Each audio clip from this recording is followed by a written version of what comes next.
Oh, I'm muted. That was the best intro you ever heard, or you could have heard, but I was muted. Wow, what a start. We're professional out here. Welcome in to United Spurs of America. Thank you, Kate. Thank you, Perchy. Big ups. Wow, that was fun. Let me restart that. Hang on. I'm going to restart that intro real quick. I need a refresher. Welcome in to another edition of Pop Up with Jacob. Hope you're doing well. Happy Friday. It is just after 3:30. We made it to the weekend. I hope you're keeping well. We made it through the week, y'all. What a week it was. Harry Kane was supposed to have his dinner date with, I believe, Mr. Honus. I don't know.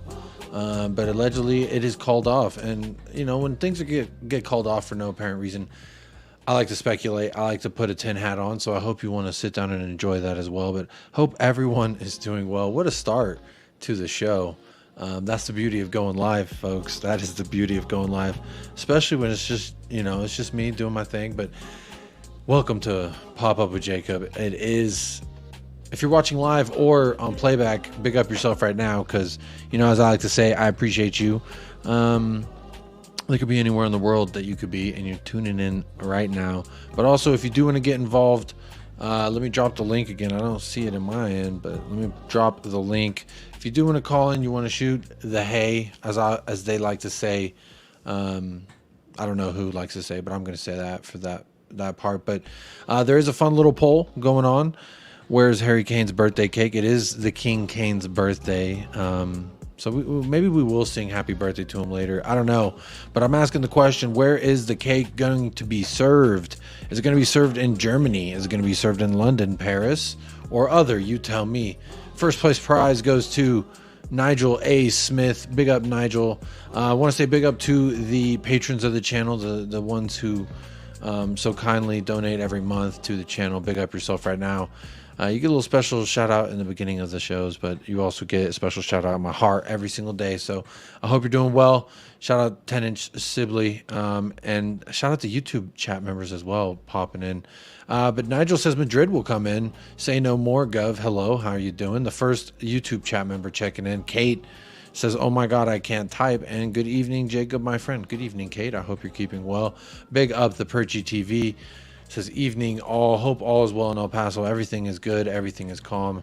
I have no complaints. Too blessed to be stressed, as you know, as I like to say. Keep it fresh, and I don't like to be stressed. I like to keep everything off my plate, if you know what I mean. Well done.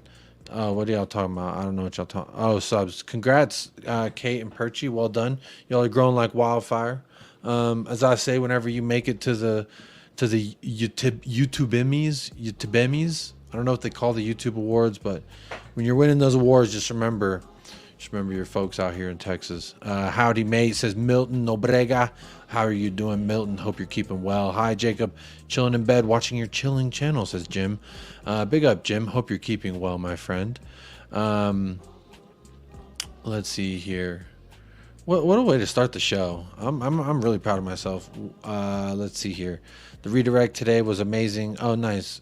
Muted. Yep, that's what I did. That's how. Yep. Can't hear you. Just the music. That's how we started the show. What a good way to start the show. Evening, Adrian. Hope you're keeping well. Big up, everyone. Sorry about that little technical difficulty. I did not mean to do that. It's been a long day. It's hot out here in El Paso. I'll just put it that way. Levy trying to show he's in charge of this deal. That is kind of what it looks like, Lisa. But maybe speculatory, maybe it's Bayern. They're wanting to strong arm Levy, take it to another level, and not just financially try to undercut him, but on a power level, try and undercut him as well. I find it kind of interesting. We'll get into it. Big up, Adrian. It's 7:30 a.m. in Australia. Good morning, Milton Nobrega. I don't know if that's how you say your name, but that's how it sounds to me. But I hope you're keeping well, Milton. Good to see you. 7:30 a.m. in Australia. Big ups down under. There's the link. If you do want to join in, call into the show. We'll be taking callers. It will be just like kind of like a free-for-all. If you're new to the channel, I've had some new subs lately, so big up the new subs. But if you are new, Pop Up with Jacob, I put the link out there. We can have a free-for-all. It's kind of a throwdown I will try to moderate as best I can if we do get a lot of folks in here, but you never know. These things could go an hour, hour and a half, 2.5 hours. I've had ones go close to 4 hours. Those were late night for me. Mine, it's definitely not going to go that late, but please do, if you feel so inclined, call in, come have your say. Um, let's see. Ben Kaufman is checking in, a double member, YouTube and Patreon. Big up yourself, Ben. Says Harry Kane is having his birthday in Arlington, Texas. Oh, maybe he's tuning in. Barcelona and Real Madrid play each other in Arlington, Texas very soon. So maybe he's going to that. Tom81's in the house. Big up, Tom81. Hope you're keeping well, my friend. This is big up, Jacob, and everyone in the chat. Love the love. Jordan Hyman. Hey, bro. Hey, man. How you doing? Hope you're keeping well. Big ups yourself. Oh, we got a new member, Jim, just a guy who loves Spurs, new YouTube member checking in. Big up yourself, Jim. Thank you for joining the family. I will always, when things get hectic and crazy, I will always try to prioritize members' comments because I consider those as, as close to a super chat as you can get without being a super chat. Because monthly you super chatting, technically, I guess is the way you could say. But shout out to Kay as well, just a girl who loves Spurs. Go check out her channel if you have not. Great new little channel. Let's see here.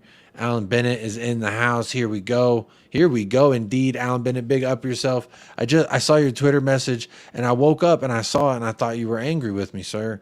But I think it was all in good fun. So I hope you're doing well. Big up Adrian in the house. I see the infamous brick wall. So in 1 second, I will be bringing him on. We've got two people lined up for you on the pop-up with Jacob. So big up yourself. We're almost 10 minutes in. I'm going to at least wait till then because then we can get rambunctious. People on YouTube be getting shut down for less than anything. I don't know. Maybe I should check. Let's see if I am limited. At this moment, I am not limited. Nope, my monetization is on. The ads will be friendly to me, Sean. I don't know what it is. Maybe they are nicer to me. I don't know why. I would assume they want to definitely tune in over there. But big up, Mud Money tuning in on the Twitch. Says toes.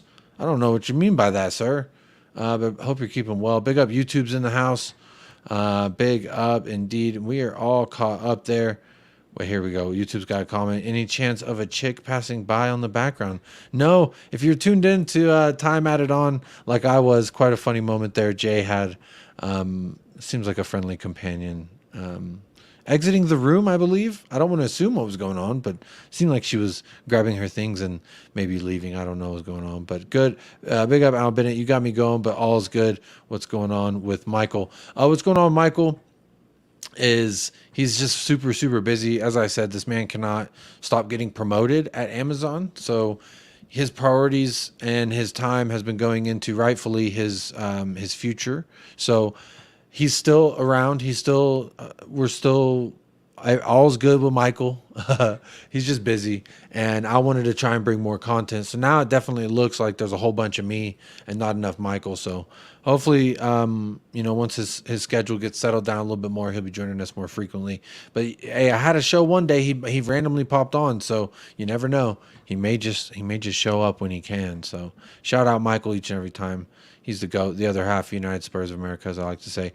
But without further ado, I'm all caught up. I said hello, how you doing? Let me welcome on to the stream. We have Adrian. How are we doing, Adrian? Big up yourself. I'm fine, thank you, Jacob. Thank you for having me on. Good evening, good morning, good afternoon to all the listeners to this good podcast you always put out with good content. Appreciate that. Well, welcome in. We will be getting into the nitty gritty a little later on. Just trying to sit down in the chairs, feel comfortable, feel the temperature of the room, enjoy ourselves. And speaking of enjoying ourselves, someone who likes to come around the channel and support and enjoy themselves, Mr. Ben Kaufman from the Coffee Company. How are you doing, Ben? I'm just chilling, Jacob. It's a nice evening. It's not too hot. There is some Jacob action going on. I told you if I was still up, I would appear on your show for at least a couple of minutes. So here I am. There it is. Hello. Glad to have you. I think I've appeared on 6 shows today. I think I've gone on 6 shows. Wow. That's a lot of shows. Yeah, I don't. I get away with as much as I can, but the boss of the house, I can't. That sounds fun. It sounds fun to play all day, but I wish I could. And Beer Talk says, "Afternoon, Jacob. It's 95 here. Hope you're staying cool. I'm staying cool. Hope you are as well. As well. Beer Talk. I was trying to get ready to say Beer Talk, and it came out all funny. Beer Talk. I hope you're keeping well. Let's see."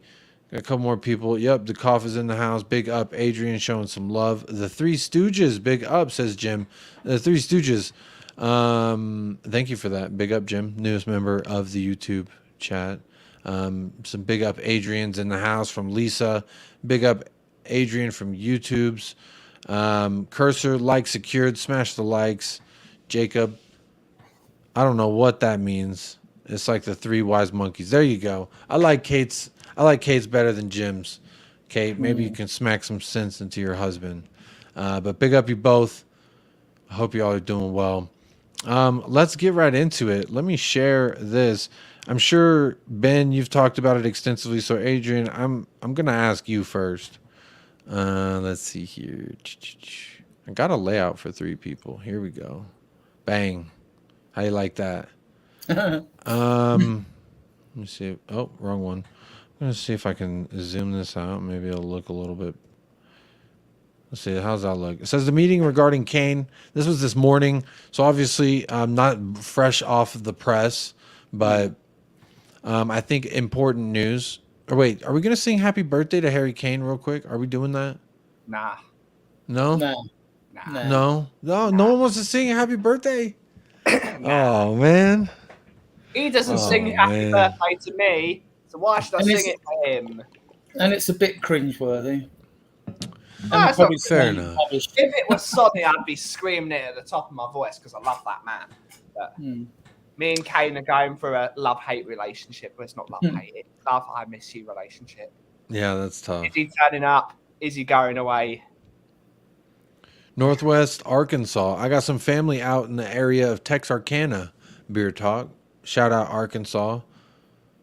Fun little state there. So many Spurs channels on right now, says Edward Y of Oz. Big up. Is there? I know Time Added On was on. He was. Gone. Who else? THFC Till I Die is on. Oh shoot, Dermot's live. I didn't know. Dang, everybody live. I saw a few rival channels live, so I was like, "This is United States of America time, though, Jacob. This is the time you always stream." So. Oh, that's a good point. Oh, that's a real good point. Whether you're live, Jacob, not the other way around. This is your time. This is your time. It's a good slot time for you, Jacob, because if you're coming on at 9 o'clock UK time, most podcasts over here, if they haven't started by 8 o'clock, they don't start. So you've got a good way of stealing an audience anytime you're on 9:30 your time. People stay up late over here, I'm gonna write this down, Adrian. Any further tips for the? I appreciate that. No, that's invaluable. That's like people have jobs that work at television stations to do exactly what you just said, which is when are the other shows ending? When is a good time for a new show, for a new thing to pop up? Speaking of popping up tonight, we have a rival already in the house. I was wondering if we were going to get any rivals tonight, and guess what? We did. So while those, shout out Dermot with THFC Till I Die, shout out Time Added On, shout out all the other channels. It's all love. All the channels got love for each other. So it's all love. Without further ado, let's welcome on fellow American Liverpool 12th man. He's not wearing red, so it's okay. We like yellow. Hey. It's Columbia. I'm wearing Columbia jersey. There's too much red. I say that, but I've got a red curtain. Yeah, you've got a red curtain, Ben. Yeah. Those planes on the wall are red as well. But that's just Great Britain. It means I'm patriotic. Oh, there you go. Red, white. Shame on you, Ben. Shame on you. Yeah, that doesn't carry too well over for the Scousers and the Liverpool fans as well when you say that about England, but it's all good. Tom 81 says, I hope his cake is moldy. You don't want Harry Kane to have some nice cake right now? What's going on here? No. But if it's something I want him to have the greatest cake ever. If he signs a contract, though. How are you guys feeling about this meeting? Are you excited that it's going to get they're going to finally complete it and move on, or are we still like? I don't care. I literally don't care, because at the end of the day, it's just ridiculous. It's a fifth season in a row that we've having to talk about Harry Kane. I'm done with it. I want new stuff. It's like I'm done with the same 5 movies. I'm done with the same 5 Indiana Jones movie. I want a new movie. I want a new movie now. Give me something else. It's not beyond the realms of possibility that Kane may sign a new contract. I still think having a heavily pregnant wife will play a part in his decision making, and I wonder what Kane actually thinks about this. I mean, there has been someone in my chat that's sharing the rumors of where Mrs. Kane is going and where she has been.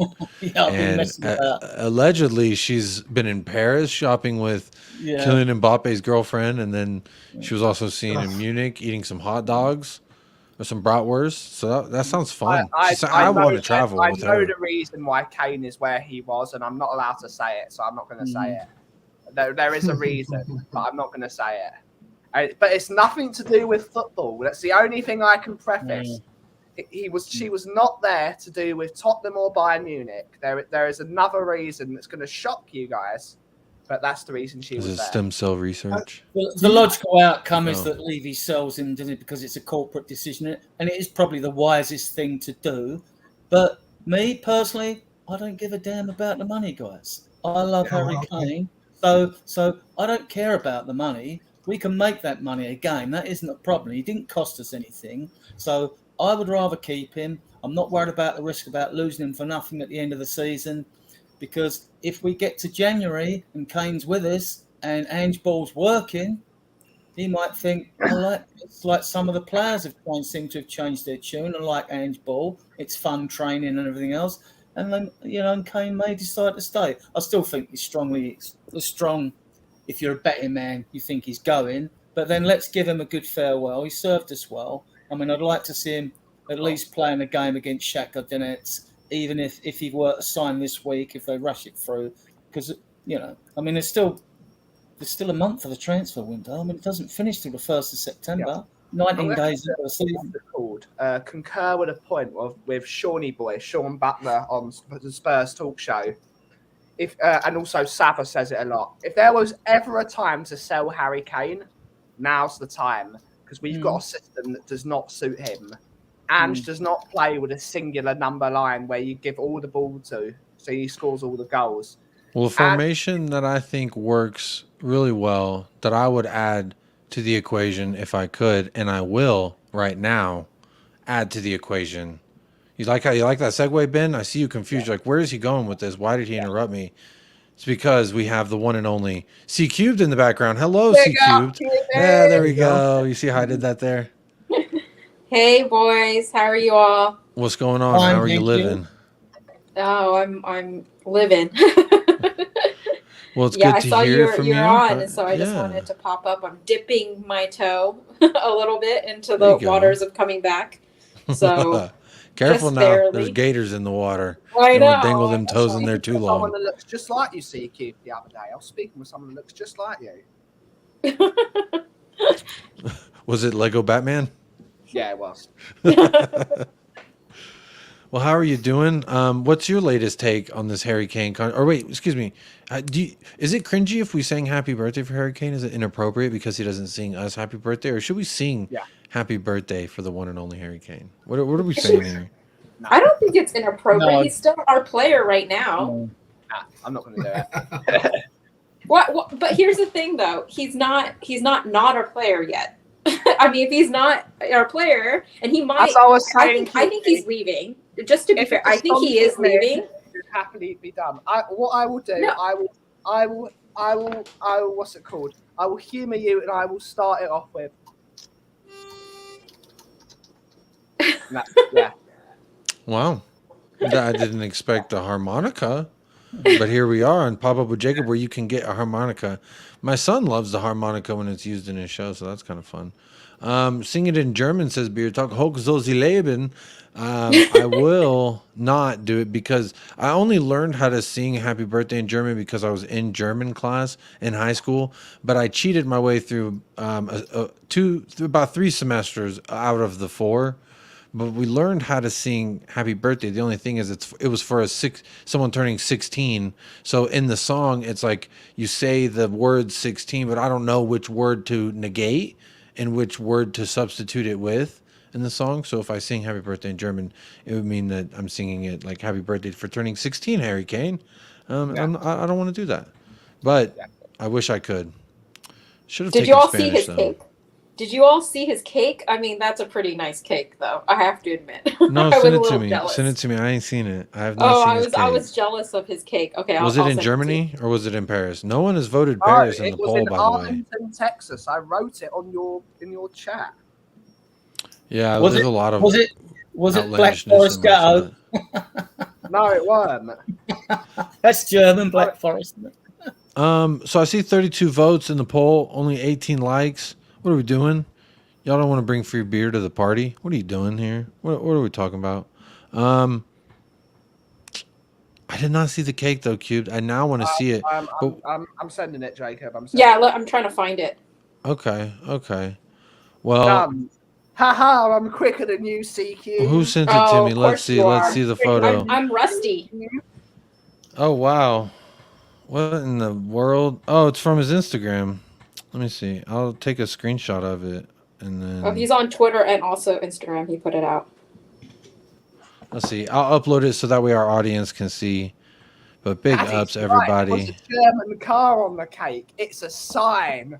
Oh, conspiracy. Ooh. Real quick, big up to the time added on people that are coming over from that raid. The redirect. I guess Twitch calls it raid. YouTube calls it redirect. But shout out everyone. Big up Alan. Thank you, family. Appreciate the love. I'm going to upload this photo so we can really... Adrian, you said it's cringe. So I really... if we do get to sing this, how many likes do we need to get to and for you to sing this? For you to sing Happy Birthday to Harry Kane live on air with me. I will lead. We have 22 likes and we have 93 people watching. So I think 90. So we're saying 90 likes, and Adrian Shroka says it's cringe, but here he is. Happy birthday to the king. Look at that. Happy 30th. Oh my goodness. Blockbuster. It's a 90s theme. I guess maybe that's his first car, the Golf. I don't know. I love it. It's 90s themed where, I mean, it's obviously things that were relevant when he was born, clearly, because this is 1993, made in 1993. So it's all the things that are from 1993. That's the bubble gum. Cool. You see that Cube? The bubble gum. It's like the yard. I didn't know they had that kind of stuff out there. Oh, we have Hubba Bubba. Big up Wolves. Big up Wolves 5 with the super chat says Jacob panel hashtag time added on raid. Big up time added on again. Shout out Alan. Appreciate that, my friend. Big ups to that channel. If you are new, welcome to United Spurs of America. This is the Friday show, call-in show. You're welcome to call in, whether you're a Spurs fan or not. You're welcome to call in and have your say. We are saying happy birthday to Kane, but trying to see if we can get Adrian Shroka to sing happy birthday to Kane. We haven't yet, but we're working on it. But shout out to Wolves 5 with the first super chat of the day, and then also shout out to Jim, the newest member of the YouTube chat. Big up yourself right now. Appreciate y'all. But Jacob, there were no Spurs sponsors on the cake. Why was that? Patty says there's a German car on the cake. Let's look at this again. There is. That is a Volkswagen Golf or a GTI or some kind. Golf. It's a Volkswagen Golf. So if we're going to infer anything, there's a Game Boy Color. I forget how close in age I am to Harry Kane. I'm barely 2 years older than him, 2.5 years older than him. So I'm like, wow, this cake is very pertinent to my life as well. What's that on the top? You see, is that some kind of alcohol? What's going on here, Harry Kane? That is Papa Chips. No, outside the Bubba tube. What is that? Hubba Bubba. Yeah, the Hubba Bubba. That's what it is, Cube. Good call, the Hubba Bubba. The Hubba Bubba, have you got the Chopper Chips? Hello, Yids. Hello, Yid Spur. Big up says, hi, folks. Big up yourself right now. 93 million to Bayern. 93 million euros. I'll take 93 million pounds. I'll take that. Big up Bobby the Greek says, what's scary is Kane is 4 years older than my son. Actually, Harry might be my kid. Bobby, you've been traveling, I guess, promiscuously. But big up, time added on for the raid. Bigs up, appreciate you every time.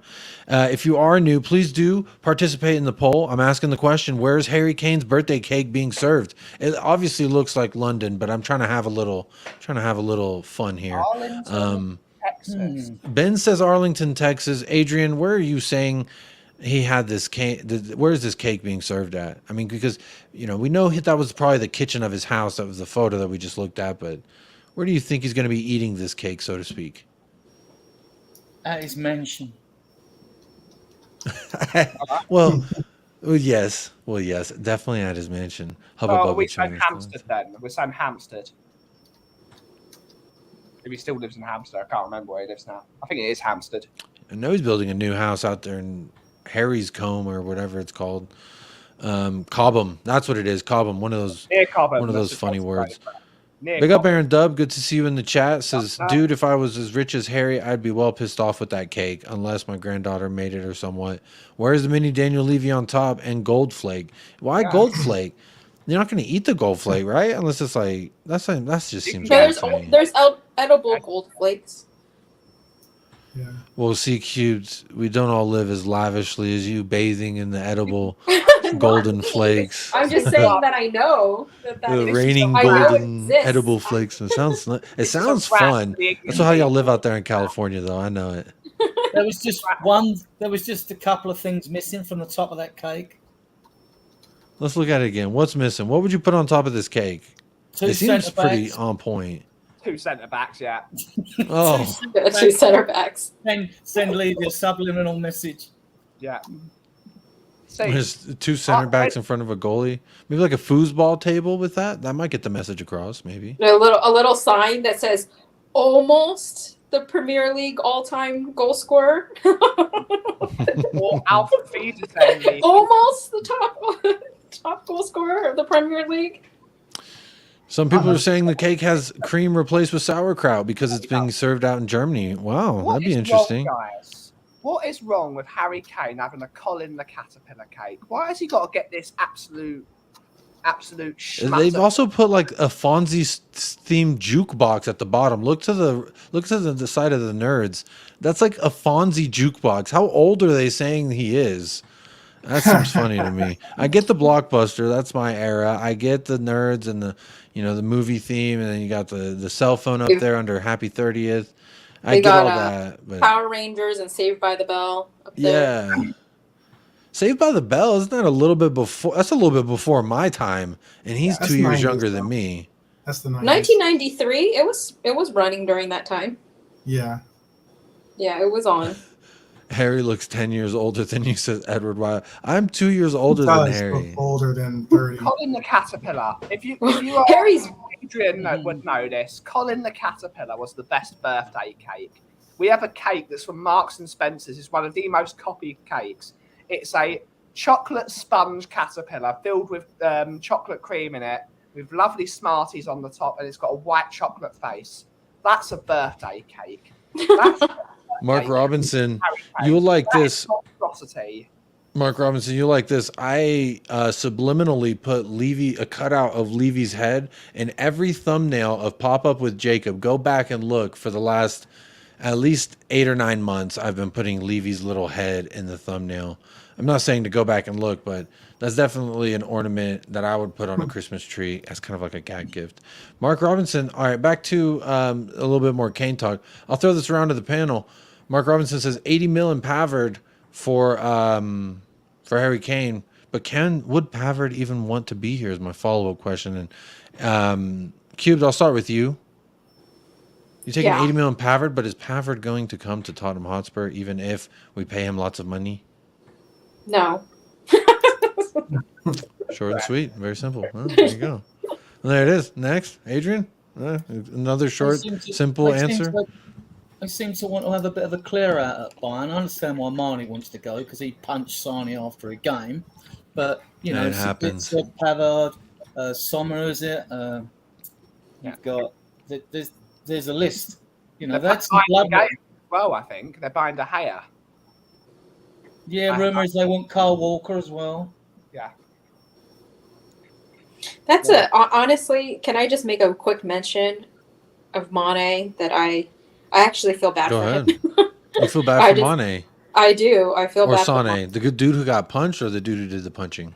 Well, the dude who did the punching, in the sense that he's going to the Saudi league when he doesn't want to. Actually, I mean, a lot of them want to take the money and they want to go and whatever. But Mane, he had a lukewarm to bad season, you know, and now he's going to the Saudi league when he does not want to go, and he's not able to take anywhere. But he's still I think he's still a top class, world class player. Like the season that, you know, Sonny got the Golden Boot, which was just the season before last season, Mane was in the top 3 for Ballon d'Or nominees. So I mean, I don't know how he's fallen is so drastic. It's disappointing. It's all.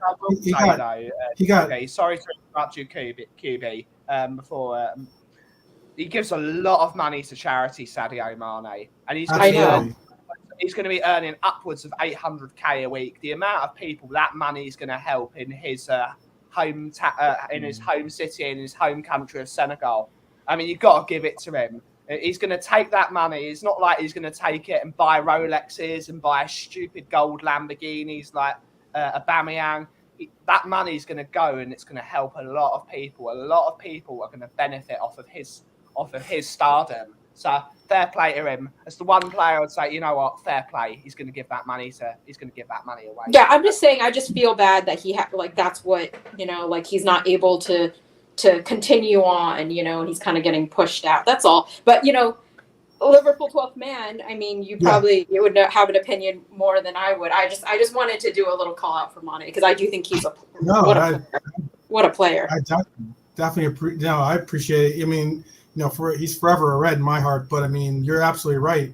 Look, Sadio does a lot of charity work. A good percentage of what he makes goes to those back in his home country. But, you know, I think Bayern Munich did him dirty, to tell you the truth, considering he was doing well before he got injured, and he was like one of their top GAs. He had one of the top GAs on the team. He was doing very well. He got injured. Then, you know, obviously Mane just loves football so much that he rushed back to be a part of this club to try to, you know, continue to help this club push on for the title. And, you know, he had a dip in performance, and now all of a sudden for them to just turn their back on the way that they have is absolutely incredible. But I mean, also he's their top earner, which is kind of crazy. I never knew that, but he earns 423,000 euros a year. So it's not like he's a pauper. A year or a week? A week, excuse me. I said a year. I meant a week, yes. Oh, okay. Yes. How old is he? How old is Mane? Not great. How old is he? 31? 31, 32. 31. Yeah, he's 30. He's 30. Oh, the biggest surprise. He's about to be. He's going to be 30. Looks like we're Googling it. Wolves says, is there any news today if Levy is close to accepting that Bayern Munich offer, 85 million offer? So I'll share it again with you, Wolves, because I don't believe you were here when I did share it. But according to Fabrizio Romano, this was this morning for me. So let's see how many hours ago. It was some hours ago that the meeting between Kane and the Bayern board and Tottenham with Levy, it was planned for today, but it did not go through. So apparently it's supposed to take place next week. So we're going to have to wait all weekend. We're going to go this whole weekend talking about what could be, what shouldn't be, what might be, what could be, etc., etc. So not really looking forward to that. I was kind of hoping that we would have some kind of resolution going into the weekend to give us all talking about. But instead, here we are yet again with not the greatest of resolutions. Adrian, were you hoping to have this thing wrapped up by this weekend? I'm assuming you were, because I feel like a lot of fans are pretty much fed up at this point. Oh, I think this has been going on for years with the media trying to get rid of our players, get them to leave our club. It's always gone on, isn't it? You know, I mean, people are just tired. They just want this situation sorted one way or another. I'm still hopeful that for some reason he might stay, but let's wait and see. I think the odds are in favour of Levy selling him, being the businessman he is. So, and as Ben pointed out, it's questionable whether Kane would fit the system now. So, we have to wait and see on it, don't we? But it is dragged on so long. Fair play to Kane in all this though, because he has been a perfect gentleman. I mean, I know there's people like that said, why didn't he speak out, say what he's doing or not doing? Well, Levy did the dirty on him before, apparently, if there was a gentleman's agreement, or something's not gone right. So now it's down to Kane. But, Kane would hold all the aces if he only stayed for 6 months, because in January he could do what he wants and go where he wants. Now, that he might think... I still think he's going to Chelsea. I still think he's going to Chelsea on a free. Well, that could happen, Ben, because I've always said that if he waited to January to see how well we were doing, and then he could decide whether he wanted to sign a new contract at Spurs or leave. But then he's got to pick a Man United, Chelsea, Man City, even possibly Real Madrid and Barcelona coming. He certainly wouldn't be going to Bayern then. They're desperate. They need to get him now. They know that. Yeah. They said you'll lose him on a free. Listen. In January, I remember the January when we thought the summer before, Levy wanted 60 million for Eriksen. But we still got money for Eriksen in January. Then we got 16 mil off of Inter Milan. So you would still get money off of those that wanted to jump the queue to get Kane. You would still get money for him in January. It might only be 30 mil, but you'd still get something for him. It all depends if there's a Liverpool, if there is a Man City, if there is a team that's in a title race in January and they need goals. Like let's say Liverpool are second and they've got 50 million and they're going to be like, how can we win the league? We need more goals. All right, 50 million. Bang, Harry Kane, bring him in. 50 million, done. Win the league. I don't think that happens, to be honest with you. Not to cut you off. I'm just saying I honestly don't see Levy giving Kane to anyone, really, much less someone that he's going to a team that he would have to contend and see possibly glory and all these different things be bestowed upon Kane by winning something or winning anything like that. I don't think he wants that at all. I think if anything, no choice. If anything, I think that adds a tax to it. I think it'd be more inclined to sell to. I agree with you there that I think he would be more inclined to sell to an outside club for a lesser fee rather than if Bayern is bidding the same amount as Manchester United. I guarantee we'd sell to Bayern first. That's just of course. Yeah, so, I think that's why we're trying to leverage PSG in our PSG exactly. That's why we're leveraging PSG to get Bayern to up their fee. They're saying, PSG. I love it. Go ahead. Leverage it. Let's get that. Real quick, I want to say shout out Lisa. 78 watching, only 38 likes. I see 85 people tuned in and only 37 likes. Hit the likes, people. Free beer. I say likes and subscribes is really like grabbing free beer on your way to the party. You showed up to the party, not just grab the free beer on the way in. It's really cheap. Doesn't cost you anything other than a muscle movement in your hand or your foot if you're one of the feet people who can like operate life with their feet. But that's besides the point. Thank you, Lisa, for that. Aaron Dubb with the super chat says, will we see the best of Son again under Ange Postecoglou? Ben, let me throw this to you. What do you think? Are we going to see the best out of Son under Ange? Yes, because he's going to be the captain. Because #Sonny for captain. Anyone that disagrees with me is wrong. This is the man. This is the man. When Harry Kane was always injured, always one man stood up and was counted, and that was Son Heung-min, Son Heung-daddy, as you like to call him on this show. The man needs to be captain, and I think with that armband, that extra responsibility, he will thrive in that role as the leading striker. Dump Richarlison on the bench. He's not good enough. He's not fit to lace on his boots. Sonny is the guy in the middle. Solomon on his left and Porro on his right. Just go bang, bang, bang. Let's just do it. Those are the guys. Sonny for captain. C-Cubed is in my corner as always. Sonny's the guy. Cubed, I'm going to go to you next here. I'm going to say real quick, shout out to the 11 of you that just subscribed as well. We have hit 1,602 subscribers. So shout out to all the new subs. Shout out to the old subs that have been holding it down. I do appreciate that. If you came over from Time Added On as well, big shout out to Alan. Big shout out to Time Added On. And I appreciate those of y'all who are showing some love and support to the Tottenham community. But Cube, let me ask you, and then 12, if you want to weigh in, feel free to. Cube, I do have it. I want to ask this super chat to you as well. Will we see the best of Son again under Ange Postecoglou? I think that we have to be realistic about expectations. I think that, like, is he going to be Golden Boot winner? I don't think so. Probably not. But I think that we will see him return to form, the Sonny that we know consistently, because he was injured throughout last season. He was off form, and he said already in interviews that every way that he turned, he was in pain. Whenever he was on the pitch in training and when he was playing, any direction he was turning in, he was in pain. So hopefully, if that surgery he had does solve that issue, then we will see a return form of Sonny. Also, this Postecoglou system, it does suit him in a lot of ways. It's basically a lot of what he played like before, and he won't hopefully have to go and like track back quite as much as he did last season, which I think was hurting him. But track back that ass up as he was told to do a lot last season. I did not like it either, Cube. Go ahead. Yeah, exactly. And so I think that, and hopefully, we won't have other players that are going to be in his way along with that. But I think he's going to have a return to form. As far as Sonny for captain, I actually have maybe a surprising opinion of this. You're going to say no. I know you're going to say no. I know you're going to say no. I could feel it. I don't know why. Yeah, see, you know me, Jacob. I don't really want Sonny to be captain. Big up. Yeah. So the reason why, I'll tell you why, though. Go ahead. Tell us why. Okay. So big up Dry Roast. Bring the cider as well.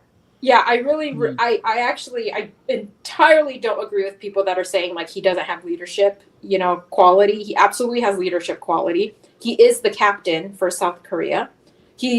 After Kane leaves, and now we know Hugo is leaving as well, right? Like, he is the only person in the squad that actually is the captain of their national team. So he would be the natural fit. I don't see anybody that's going to be an opportunity that's going to be better than Sonny. That being said, in an ideal scenario, I wouldn't want him to be captain because he actually doesn't play as well for South Korea as he has for Tottenham over the years. And the reason for that is, and he admitted this himself, is that he is too generous. And when he has that responsibility bestowed on him as captain, he will like pass the ball sometimes when he should actually shoot. And he's said this before, that he tries to like push everybody up and maybe won't take the shots that he probably should take because he's like trying to support others too much. So I don't think that we would get the best out of Sonny if he's made captain, but I don't really see a better option there, to be honest. I mean, actually, you know who I have? I think has Postecoglou though, doesn't it, QB? Because in a Postecoglou system, as the number 9, because I would shift him to the middle, he would have to be the sacrificial lamb. So he would be the selfless player. He would be that guy. And I disagree with Chris saying he's the captain. No, he's the most respected person in the dressing room. That is why he's the captain. He is an excellent, excellent person to be captain. Whenever you've seen it, you've seen it now with all the offers going in. Everyone's gone quiet. As soon as someone said, "We're going to offer you stupid money, Sonny," he said, "No, I want to play for Tottenham." No, that's definitely something that I've talked about on this channel, is that his loyalty to this club cannot be questioned. But it does bring up an interesting topic. Adrian, you were going to chime in there at one moment. Sorry, Liverpool. I realized, Adrian, I don't know if I gave you a chance to speak. I think I'm being an ungracious host. So, no, you're fine. Was there something about Sonny that you wanted to say? And then 12th man, I'll end it with the rival's point of view of some Sonny talk. Sure. Cubid, is it Cubid down the bottom? Cubed. See, cubed. When see to the when Son has lacked confidence, you've noticed that like he will lay a ball off and all that. What you do notice when he gets wide, he rarely crosses a ball, and he rarely heads the ball. Though he had an offside goal in Singapore, didn't he? But I mean, a prime example when Sonny isn't as confident Son to one that's going through a difficult patch is when we played away at Man City, and he squared that ball for Kulusevski to score. Son at full confidence would have scored that goal himself, I believe. You know, but this is just my thoughts on it. I mean, he's such a good finisher, though. He really is a good finisher. He's a great finisher, yeah.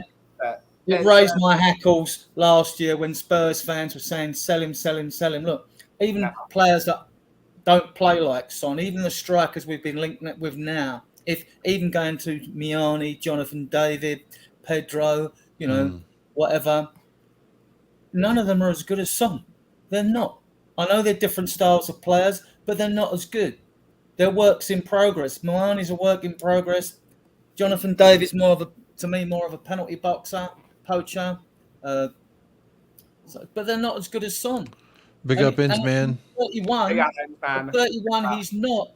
he's not showing signs of slowing down. And people seem to think you get past 30, you're past it. All the best sprinters in the world, they hit their peak at about 36, So I've got no worries about Son next year. He will get a hat full of goals. And what I'd expect. He's not lost his pace either, Adrian. Because no, he hasn't lost his pace. This is another myth. Yeah, in a I love it, Adrian. Say it with your chest. In a World Cup game, in the 90th minute of a game, when South Korea needed to score against Portugal to go into the knockout rounds, he ran 90 yards down the pitch with the ball, going past every single player, and perfectly set up a goal. That's why when push comes to shove, Sonny is there. Whenever Tottenham needed Sonny, when Kane was injured, Sonny was there. I hear you. Let me hear Liverpool. 12th man. Real quick, I want to say big special shout out to Insman TV. Also, I put the link in the chat. Anyone and everyone who wants to come on, whether you vehemently agree or vehemently disagree, it's all good in the hood here. The vibes are always immaculate. We always debate the opinion and not the person. Unless it's me and Ben, then I might say, you don't know anything about coffee, but that's about as deep as it goes. So big up Insman. You're welcome to join on as well. The link is right here in the chat. Click on it. I do appreciate the super chat. And I appreciate the super chat as well from Aaron Dove. I'm going to throw this around again to you, 12th man. You've heard us talking about it. We're all Spurs fans here. Sure. Give us your opinion. What do you think? Does Sonny exhibit captain-like qualities as an outsider looking in? Okay, so this is my take on this, and I do have an interesting take, I believe. My club is going through a similar transition for captains, as in, we just lost our vice captain in Milner, and now we also are losing Henderson as our captain. And there's been a lot of questions on who and what it is that really should be the next captain for our club. Look, personally, I think that a captain should be one, mentally strong. They should be an excellent communicator. They should be emotionally disciplined. They should be self-confident. They should also have respect for the players and the coaches. And most notably, they should be a good spokesperson in the sense of being able to be presentable in front of the camera, because often you're going to be the representative for the club once the game is over or whatever the case might be. If there's a situation that arises with the club, you're going to be the first person that they're going to go to and address. The other thing, though, I was going to say is, for me, for instance, for my club, I'm rooting for Virgil van Dijk, for instance, to take on that role for my club. Okay, now, for Virgil van Dijk, for me, it's very similar to what I see in Kane, is that he's one of the best players on your club, and if anything, you want to give the armband. Giving the armband to Kane could be a representation that you believe in him, that you don't want him to go, and that he is the leadership, he is the heart and soul of your club, and that could be the little bit like nudge or push that gets him to say, hey, I can't wear this armband and then just be like, take it off and then go run to Bayern Munich, for instance, or something along those lines. I think he would do that. Maybe that's like giving him the nod of not only appreciation, but the nod of, hey, you're the guy. and that's what I was thinking. More so than Son. Son has already shown that allegiance. I understand that, but if anything, that's what I was thinking. And I see it from both ends of the thing here. Like on an emotional level, I say, yeah, I think it should be Son, because if you cut him open, I believe little Tottenham cockerels come out of his blood and not actual human blood, because he bleeds Tottenham Hotspur, and that's what I like to see. That's what I want from my captain. But I also see it from a standpoint of, he's a forward player. Maybe a forward player isn't the kind of guy you need being the captain to say, here, go here, do that, etc. And we're really starting to see someone emerge as a candidate, in my opinion, and that's Bissouma. I think Bissouma has really put himself forward as a potential candidate for captaincy. He's there in the middle of the park. Just hear me out. He's there in the middle of the park. He's won over the respect of a lot of players when he first got here, when he's been here, and kind of the growth that we've seen from him on a personal level. He's much happier. I do believe that you need someone who is close enough to the defense. I never liked Hugo Lloris as the captain, because I felt like, how is he going to tell Kane anything, and he's without screaming it, and it just doesn't make sense to me. Ben, what were you going to say about Bissouma? I think it's not his time yet to be captain. Maybe in a couple of years. Big up, Phil. Be captain. I think he needs leadership experience.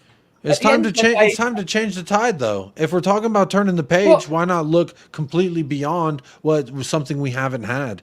Maybe, but at the end of the day, there shouldn't be one captain on the pitch. There should be 11 captains of the pitch. Well, that's great to say it, Ben. That's great to say, but we have -1 captains on the pitch. Okay. So there's only one person that exhibits any sort of a captain DNA, and that is Sonny. Big up, Phil P. Woo! Well, here's the thing. When I talked about Sonny being captain, I said there's nobody that's better suited, because that was making an assumption that Kane is gone. Yeah. That's making an assumption that Højbjerg is gone. And then if you have Højbjerg and Kane, who are on the leadership committee, player committee or whatever, if they're gone, then there's nobody better sort of able to step up as Sonny, because he actually has captaincy experience on his national team level, and he's a senior member of the team and everything. That being said, though, if we're going to go out of the box, and I said that I would actually kind of prefer Son not to be captain. If we're going to go outside the box, I know he's completely brand new, but I think that Mads has captain material quality.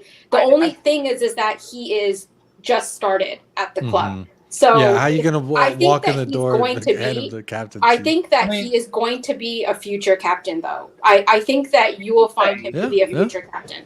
If this works, go ahead, Adrian. When we bought Scott Parker from West Ham, he came straight into the team, and he was immediately made the captain by Harry Redknapp, because he was already the captain of West Ham. That's the perfect time to make a new player captain. But Maddison was never captain of Leicester.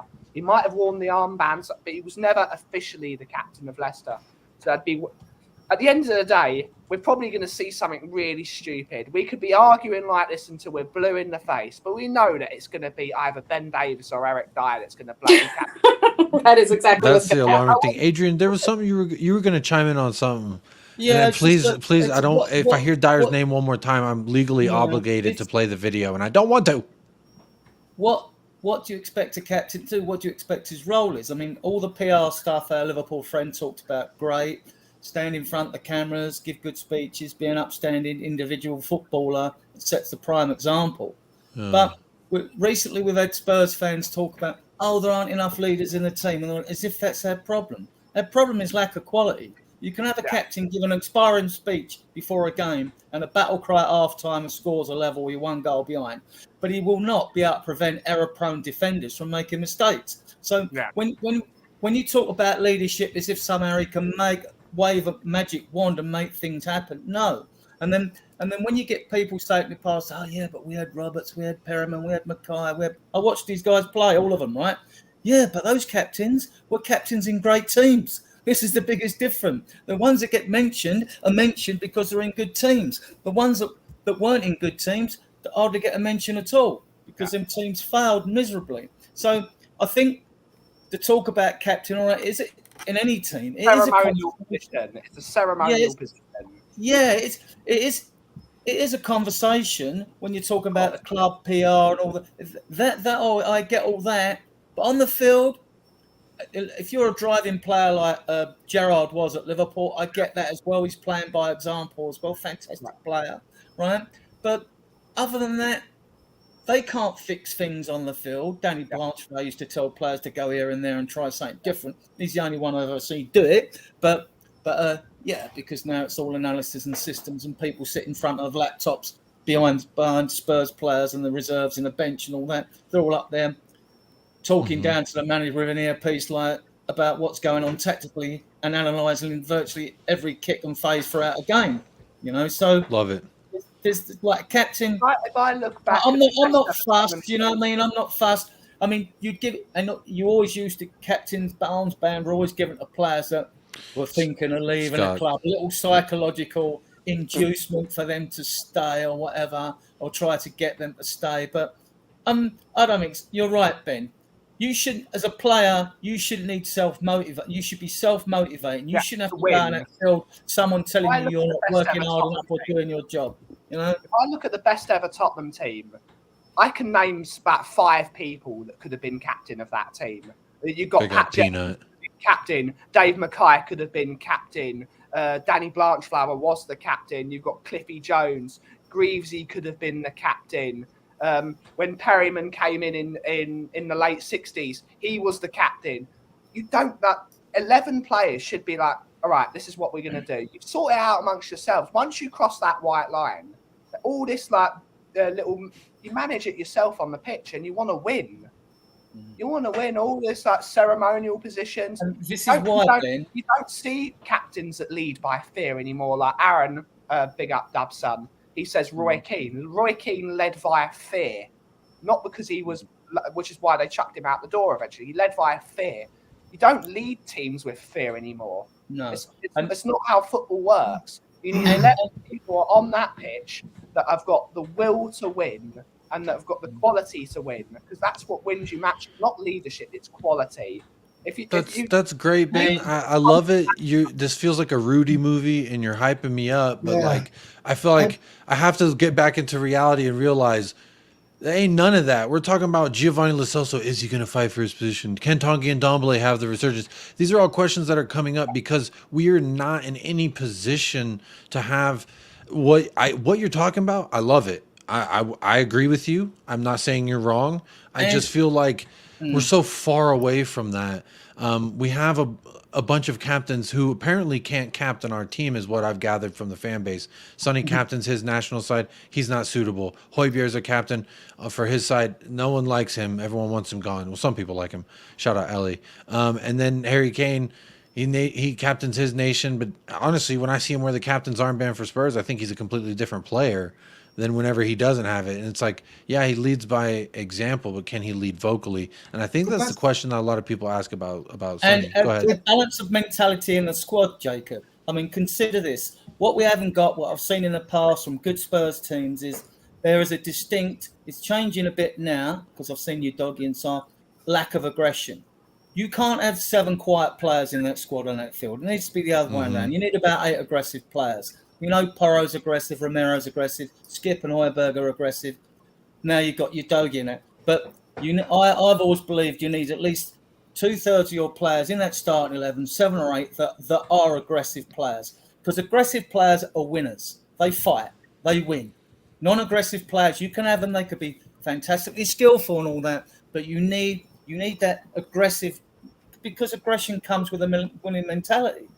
If someone's Speaking going of winning mentality, I'm going to bring on real quick 12 minutes. I'm sorry, I have to. It's obligatory. It's obligatory. I will come to you in just 1 second, but I got to welcome on. This is a new background. I haven't seen it. Is it something he's done in between shows? I'm not sure, but welcome on the one and only Sean from Spurs Talk Show. How are we doing? What's crack-a-lacking, Shawnee boy? Right, Sean. Everybody. He's been listening to Henry Wright doing the bloody green screens. No, listen, I painted my wall. I painted my wall between the last 2 shows. No, that's what it was. And then you moved your whole set against the wall. I like it. Yeah, I thought I'd be representing the kind of the rainbow in a couple of different... Look, Sean's gone... If you move to the left, Shawnee, and cover that bit of green, Sean's gone purple and gold. Take a screenshot of it. It's purple and gold. There it is. Purple and gold till Tottenham are sold, the club is sold. Sean, big up Mountain Bush, man. Sound time added on, mate. Sorry, mate. What's that, buddy? I said I liked what you had to sound time added on. I watch your morning shows regularly as well. I like them. I appreciate you, mate. Appreciate you. How are you? I'm fine, thanks. I'm just sort of putting myself out there now.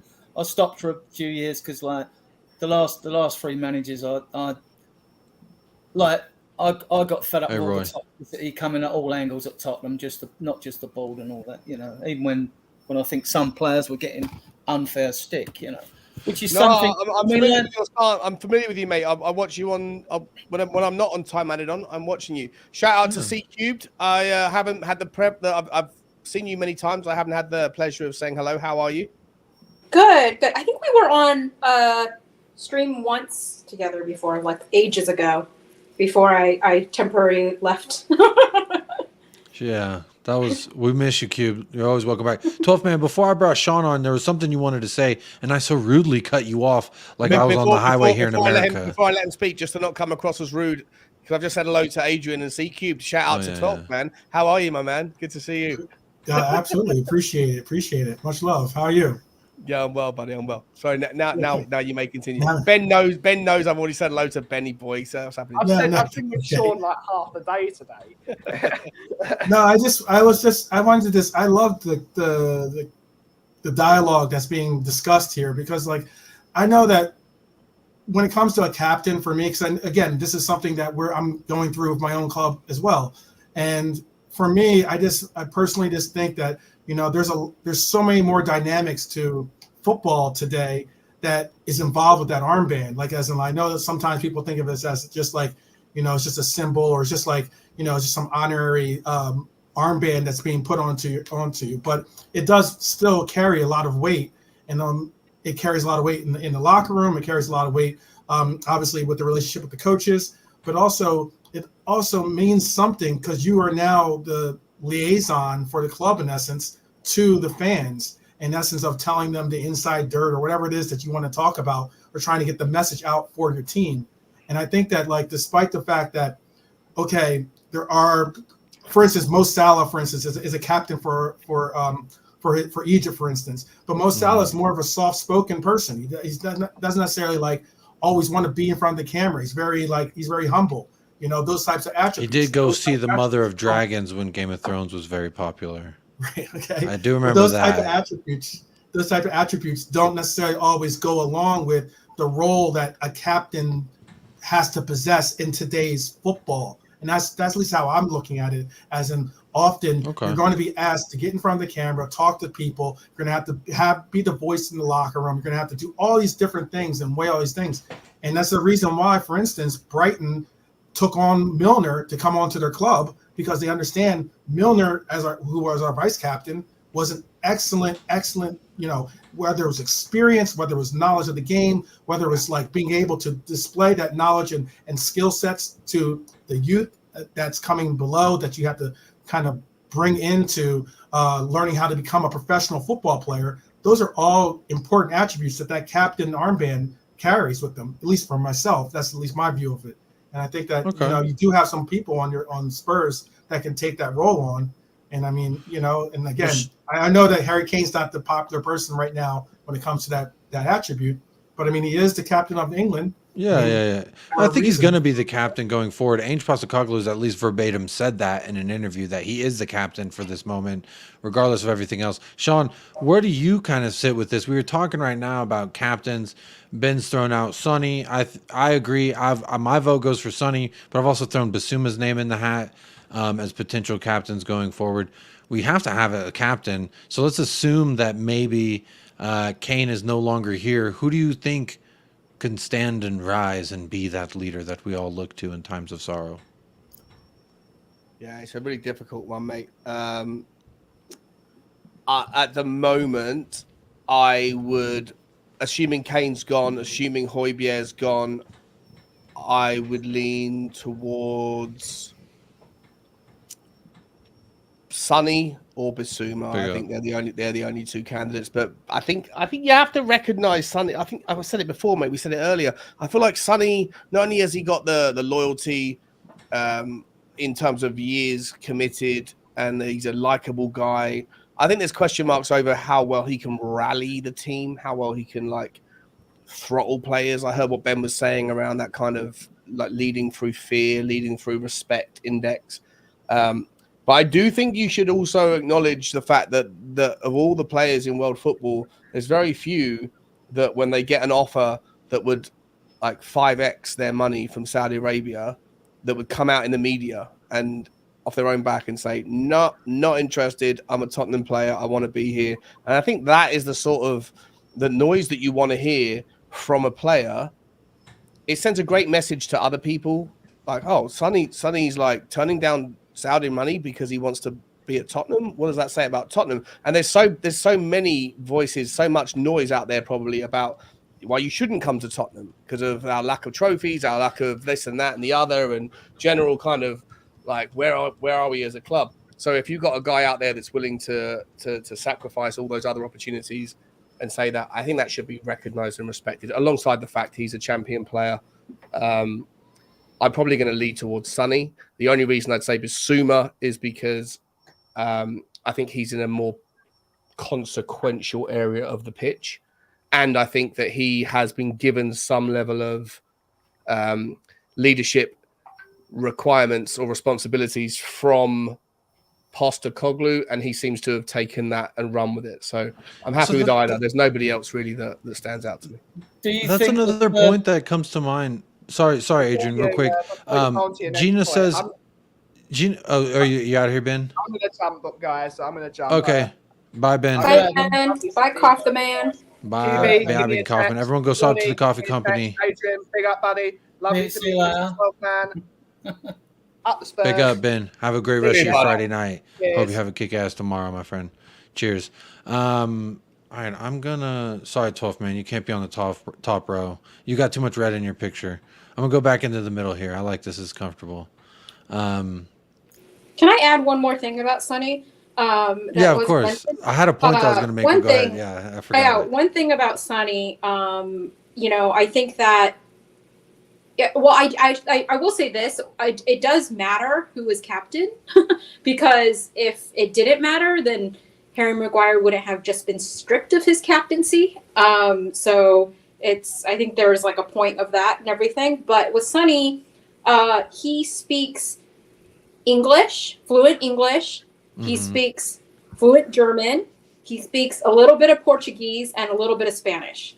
And everyone who ever plays for us loves him, and their family loves him. Speaks Korean. So I'm saying that like it is helpful if you have players from all kinds of different countries, and especially new players that will come in and will need to learn English, and your captain is able to communicate with them in all these different languages. So I think that that's really helpful. He speaks Portuguese, does he, C Cubed? A little bit, yeah. He speaks a little bit of Spanish and a little bit of Portuguese. Ay caramba. Yeah. I do want to say, senora. Portuguese thing. Excuse me, miss. How you doing? Excuse me, miss. Hello. How you doing? There is something, Adrian, I do want to come to you with this. A captain also has to kind of bridge the gap between the locker room and the manager, so to speak. So Gina brings up a good point here. Says Ainge can be the tough guy, good cop, bad cop, and then Sonny the inspirational, loving, affirming leader. Say if a guy like Sarr maybe gets irked or pissed off with Ainge and doesn't feel confident enough to walk up to Ainge or to one of the assistant coaches and say, hey, this is how I felt. Maybe someone like Sonny is a good player, or is that something that we even need to consider when we look at a captain, Adrian? I don't see Sonny sort of holding court. I think he's just more the sort of player that says, like, look at my example on the field. I think he's more a leader by example. But I don't know. He just doesn't. Big up, Wolves. I don't know. He might be very chatty at the training centre. I don't know. He comes across like a lovable guy, like your best, like you're never going to fall out with him. I'd be very surprised to see someone fall out with him. He's everyone's best friend, but sometimes with the question mark over it for me is like, does he have that switch in the personality where when someone is underperforming, like Hugo Lloris called him out in that game when they had a row during the Amazon documentary. Like, I never thought Hugo Lloris was particularly inspiring when I heard his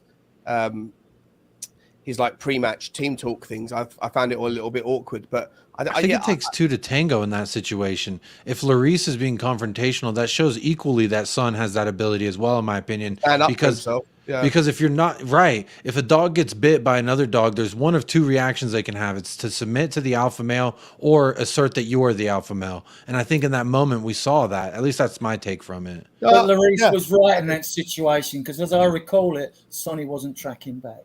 And it's because he doesn't need to play defense. I don't blame him. It doesn't matter who was right or wrong. It matters whether, like, in the specific experience is irrelevant. It's around what happened in the situation, and if the same situation was duplicated or replicated, would Sonny have the stones to turn around and yell in whichever language at Romero and say, "What are you doing, bro?"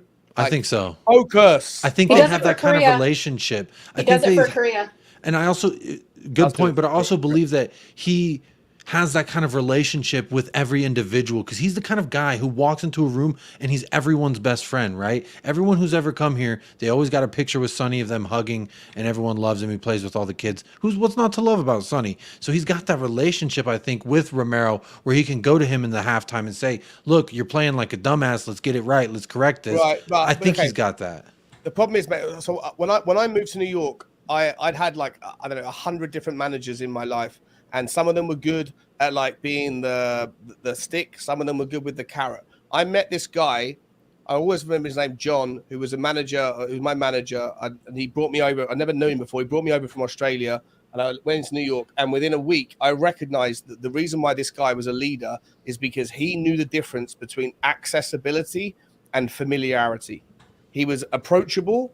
You could go to him and like have a decent like one-on-one conversation. You could ask him, you could be friends, you could have a chat about what was on TV or whatever else. But if you were going out as a team down the pub after work or whatever, he'd only ever have one beer. He never wanted to be that guy that was around too long because he didn't want to cross that border between the point where if you screw up, he doesn't have the respect from you to be able to call you out and slam you.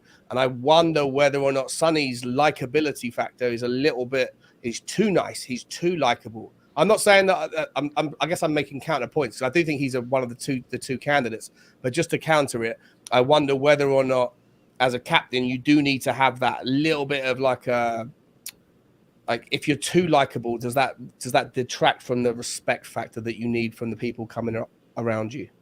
Do you understand where I'm going with that? Roy Kane in him, yeah. Say that again, Adrian. A bit of the Roy Kane in him. Yeah, well, not just him, but like I mean, Jordan Henderson is I think is one of the best captains of all, and I think he's the guy. Like he's got the experience, he's got the respect. He's a guy, he's a lad. Everyone you like him, but he's also got that commanding presence. I just think with Sonny, there's a question mark over that last little piece of the jigsaw. I think whether or not Brian Brown brings up. I agree with you, Sean. That is a good little caveat to add into the equation. Brian Brown is adding some more into the everlasting soup of captaincy for Spurs. Says, what if Sonny has a season like most of his season last season and he ends up losing his place? It's kind of hard to be captain. But even if he doesn't lose his place and he's not necessarily playing well, then I think what you're saying, Sean, is even more accentuated because then it's more highlighted, let's say, because if he's not playing well, how can he then in turn around and say anything to anybody? Because it's like, well, look at yourself. What are you doing? So it's an interesting point to bring up. Brian Brown, let me ask you guys this, right? If there's no absolute standout captains in the squad, and I don't think there are like any absolute obvious, like clear as day, this is the leader. Big okay. Then if we bring someone else in that is, if you were to sign a Sofyan Amrabat, if you were to sign, I don't think we're linked with anybody that, apart from maybe an Amrabat that is that kind of guy. But if you were to bring in a player that had experience that could do it, is the fact that he hasn't been at the club long enough a problem with giving that guy the captain's armband? is there? Do any of you guys have an issue with an idea of giving a new sign in the armband? Of a respect issue about players. It's similar thing when you see, like, if you brought youngsters through the academy and you've had a pretty established bench of 9 players sitting there, and then people have been waiting for game time, suddenly the youngster gets put on before one of them, then you have the problem of upsetting the bench. Now, if it's justified, it's fair enough. But I do think initially, if that is the case, however, if your team was in a real poor condition, then it wouldn't be a problem. Like, I think it could be if you brought an outsider in straight away and wanted to give them the captain's armband. You might do it if it was a Galactico, though, mightn't you? If it was a Galactico coming, you might think right. If it's Messi going to Miami, that's automatic. I think everyone moves out of the way, and I don't think anyone who was the captain or in consideration for it would be like, no, I should be captain over Lionel Messi. I think that's a given, but I don't. As much as I love James Maddison, I don't think he comes in and immediately demands. You're muted, by the way, Sean. I don't think he immediately comes in and demands that kind of thing. Now, Bissouma, he's been here a little bit longer. He saw what we were like under Conte. He came into that, and now he's still with us. He's riding with us. So there is a little bit of like maybe he's seasoned enough, because when you look at it, like the only other person people throw out is Bentancur, which shout him out. I love him, but there's a lot of question. Bentancur. Mr. Rodrigo Bentancur. There's a lot of question marks around him. If he can come back and be the same player or even be better, that's a question mark. And then also, what are we going to do? Have no captain until November, December. So it's interesting. What were we going to say, Cubes? I was going to say, but Bissouma wasn't even a guaranteed starter last season. So that's true, but I think there's no way he doesn't start this season. I think he's going to have a great season this season. Just to be fair, I think the Ange system works for him, and the 3 midfield I think works for him. That being said, he was not a guaranteed starter last season. He was in and out of the team, and he didn't have a consistent performance when he was on the pitch either. So I don't think that Bissouma has proven himself to be like that's a reliable performer. I think that he bridges a lot of gaps, though, and like when we look at qualities, I simply throw his name out because I see that he is one of those guys that can ingratiate the people who are, let's say, on the outside, right? Like Spence. Obviously, this is a null point because Spence hasn't gotten a look all preseason, but Spence and Domblé, these kind of guys who maybe don't sit at the cool kids table in the cafeteria, I think that he could bridge that gap between the Kanes, the Sons, and the Romeros, between to these guys who maybe are on the outskirts. Again, he speaks decent enough English. He also speaks, I believe he speaks French as well. So I just wonder whether or not there's an issue with the transfer policy of the football club. If there's so much transition happening, we're moving to a new system, a new formation, a new manager, a new director of wherever it is, chief footballing officer, hopefully a new director of football. We've got all these new players that we're supposed to be signing, all these old players we're supposed to be getting rid of, and yet at no point has anybody identified. We haven't been linked with a single player coming in that screams leader. None. Tapsoba's not a leader. He's a good player, a really good player, but he's not a leader. He's not the captain of Leverkusen. He's not even 5th in line to be captain of Leverkusen. If anything, he's known for having a bit of the one weakness is his concentration, which you don't want to attribute to leadership. Mickey van der Ven's 23 years old. Definitely not a leader yet. There's no way you give a 23-year-old to captain. I agree. And with the Spurs squad as well, if you're looking at the better players, it's a young squad, Sean. It's a young squad. I mean, Sonny's got the experience at 31 if Kane stays at 30. But it is a relatively young squad. When we're doing well, when we finish them season, we finish 2nd, 3rd, 4th, 6th, 7th, 4th, 8th, whatever it is. When we play our best football, the 2nd, 3rd, and 4th finishes, that was when we had, at the start of that season, one of them seasons, we had the youngest squad in the Premier League. So you could play the high press because the players had the heart and lungs and the legs to do it. But who was the captain that year? Was it Eriksson? No, it was Vertonghen. Yeah, was it Vertonghen? Yeah, Vertonghen was the captain, right? And he was 28 at the time. So, like, I just look around and think it's all great. It's fantastic pivoting to a younger system, younger squad. I'm all for it in a heartbeat. But You do need a leader on the pitch, and you need leaders in the dressing room. And I think it's a massively understated issue. We are worried about where's the centre backs, who's going to play the 6. I think that we're neglecting our right back spot, even though we've got 19 right backs. We're worried about Harry Kane leaving. Nobody's talking about when the dust has settled, who is going to be the commanding presence that commands not just respect, but an element of fear, and also has the experience. And Sonny is the outstanding candidate, but he doesn't tick all the boxes. I think left back's a problem as well. We're all assuming that Udogi's going to play out of his skin every game of the season. No one's mentioning back up a left back. Sessegnon's now had the operation, which they said that will fix the 3 hamstring muscles in the back of his leg, like, and they said like it'll be stronger. It will never be fixed, mate. Yeah, but he's still young enough to go out on loan. You see, he seems like he's been with us a lifetime. Yeah, he's coming up for 23, so he could still go out on loan for a year. If he did well, then you could either decide to keep him or sell him. Then what are you looking at, Davis? Davis can play left back. When him and Rose were playing at left back, he's not a good left back, mate. He's not a good left back. He's not a good left-sided centre back. Well, when he was playing with Rose, he had the only difference between those two players is Rose's stats going forward were better, and Davis' stats defensively were better. So it all depends what you want of him. You know, I mean, yeah. But I think that with respect, I think that when we played under Pochettino, it wasn't quite as high a line, and we saw Davies playing left-sided centre back against Singapore. And his timing of that step up was, it was so late. It was embarrassing. I don't know. I don't know if you can have a centre. I don't know if you can have a captain. If we're making the argument for Davies for captain, he ticks the box of longevity. And it's got to be Emerson with Spence as backup, because Porro, look, they might be able to teach him how to defend, but at Leicester away, again, back, why don't he look over his shoulder, for Christ's sake? I played right back, right? Now, and then again, you got then against Newcastle again, done on the back post again.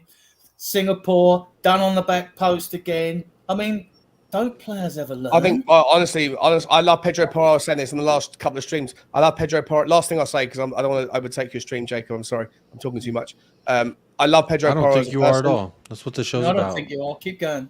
Well, I love Pedro Porro as a person. I love him as a player.